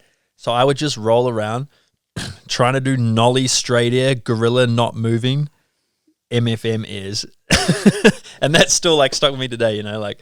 That type of, those are the types of riders that, like, you know, left an impact on me when I was young, were like the dudes that really put the flavor on it. Like, I still, that goon clip of that handrail and brick where it's like the flat bar closeout to like drop over the two steps, and he does that back fitty back three and kind of like shifties it like right around. Yeah. He's got the blue pants on, the blue camo-y pants on or something. Yeah, oh yeah. Like, it's those types of clips. Yeah, those types of clips to me growing up was what like really spoke to me. And so with my riding, I always just like focus so much on like those tiny details. That little extra detail that's going to really make it stand out, huh? Flavor country. Flavor country, baby. Welcome to Flavor Country. Well, let's get into a couple other questions. Best style on skis. Who you got? I would say that Phil Casaubon has my favorite style on skis. Best style on a snowboard. Currently Nick Baden. Worst style on skis. Shots fired. Are you going to plead the fifth, or are you going to roast somebody? Roast. Too many. Too many to name. Okay, good. That's a good answer. You kind of, it's like just throwing shade at everyone, not just one person. It's kind of like when you ask Louis Vito how much money he makes. He can dodge that like the Matrix. Yeah, like the guy dodging the bullets. He's just, you're not getting that. You're not going to get that answer. Actually, we never talked. One other bisque talk before we wrap it up. You got let's get into some earnings, like contest years. You know, like best year. How much money you won doing contests when you got some X Games medals and all that? Not really. I don't know. I was always just skiing, you know? It was like... Someone else was handling that for you? Yeah, kind of. And just kind of like I wasn't focused on it. Your parents handling it? Or? Yeah, parents helped out. I got an agent as well. Agent helped out with that kind of stuff. And you were just I don't know. I just wanted to shred, you know? And so I was always just focusing on that. But, I mean, back in the day, like, when there was a lot of events and stuff and the prize money was good, like, you could make out, like, some pretty good cash if you were doing well. I know, like, I don't know, I haven't counted up for myself or anything, but I know that, like, Simon Dumont one year when that ski tour event I was talking about was on with, like, X Games and ski tour, or maybe even just the ski tour alone, like, homie made out with, like, $250,000 on just prize money. Because all the homies and us, we were like calculate, because Simon just was crushing that season. Like, boom, boom, boom, boom. It gets to the end of the season and we were like, and he won like the last event. And we're all like, damn, dude, how much money did Simon hustle this year? And just from like the comps that we knew about with just the prize money, it was like $250,000 or something mental. Not including sponsors. That was straight up Louis Vito. That was like straight up prize money, you know? That's a classic Vito. Don't tell us there. what you made, but tell us what like you might, maybe someone else made dude, that did what you did. Dude, when it comes to the bisque, like, dude, I've always thought when it comes to bisque, like, any money that you earn from doing this is free money, like, straight up. Like, yeah, we are working hard. We're in the backcountry grinding now. Like, in the comp scene, you're grinding hard, and, you know, you get rewarded for that. But, like, you're doing something you'd be doing anyway. You know, when it comes to shredding, like, maybe you wouldn't push it as hard as you were when it was like when it's a job, you know, like you do have responsibilities and you have that motivation to like step up and like handle your biz. But at the same time, man, we're shredding, and like being able to make a career and earn a living shredding is like so crazy. So, I mean, with brands making money off you, though, you gotta. You know what I realized, Buds? That's though? true. You know who doesn't talk about how much bisque they make? People that make a people lot that of make money. a lot of bisque. That's a classic move.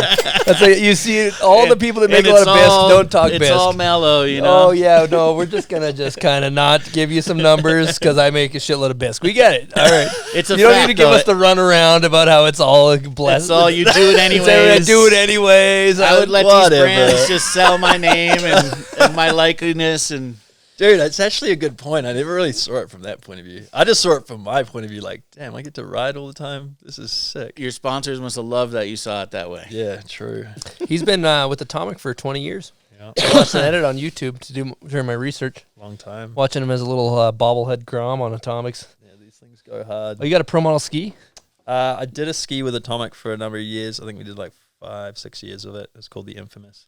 And I kind of designed and did the graphic each year and designed the ski. But that one's been discontinued, and now I'm riding on these ones, which are the Chris Ben Chitlers. Oh, ski. he's a G. Let's give him Yeah, an air he's horn. a huge G. So, yeah, he's got a cool range of skis that rep in the backcountry. I've been riding a set in the park this year as well. Yeah, dude designed a sick ski, and he's the man. Mm-hmm. Yeah. He's probably not going to like that I made fun of Adventure Vans if he listens to this because I think he's. I mean, he's like His is sick. he's the pinnacle of the adventure van. His is actually dope. The His wood is- on the dude, inside. his thing is so sick. Sorry. He's definitely got mountains on the side of it. They all do, man. If you're feeling personally attacked because of that, well, that's exactly what it was. It's a personal attack. Okay, so I think we've been doing it, man. We've been chatting for a minute. I think we can start wrapping it up. Do you want to say thank you to anybody before we get out of here? Damn, too many. First and foremost, Bruce and Stacey Wells. Yep, everything. My bros, Byron, Bo James, and Jackson, best homies. Love you guys. I mean, all the sponsors that have, supported my lifestyle since a young age and been able to make this dream of mine a reality year after year. Shout out Atomic Skis. Shout out Monster Energy.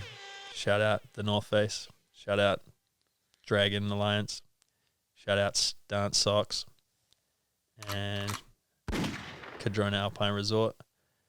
Thank you guys. Shout out Torin and our crew for embarking on this current project. And I've been having a blast with those guys. Huge shout out to them. Shout out my girlfriend, Victoria. I love you. And shout out to the boys for having me on. Yeah. Oh, yeah. Hyped to have you. It's been a pleasure. Yeah. And also, before we wrap it up too, what's next for the kid? Dude, you done it all. You got 6 X Games medals.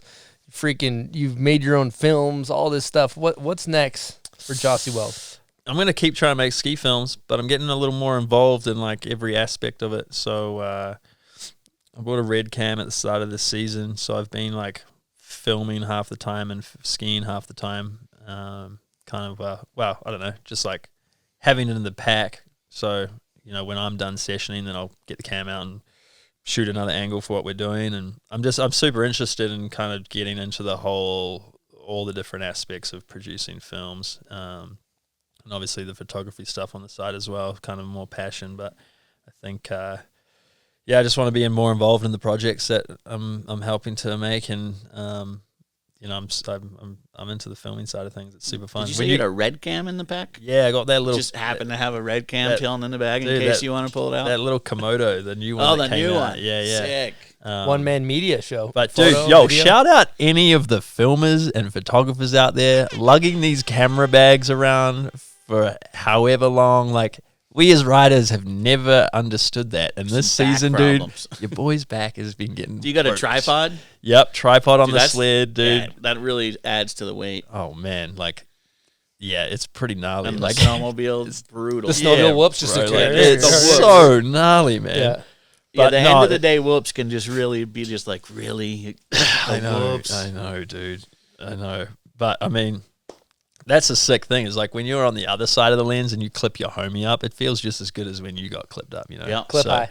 Clip high. Clip high. It's The good. media gets clip high. That's why they're out there. Straight up. So, yeah, that's what I'm kind of doing in this future here is just trying to be more involved in the projects I'm doing and not just being the skier dude. So obviously still want to ski and progress in that, and yeah, just try to make some cool projects to put out and enjoy the process with all the homies. Young Steven Spiel out there enjoying the process. Well, I'll tell you what, we enjoyed talking to you. We appreciate you guys for listening, watching, and we will see you next week. Over and out from the bomb hole.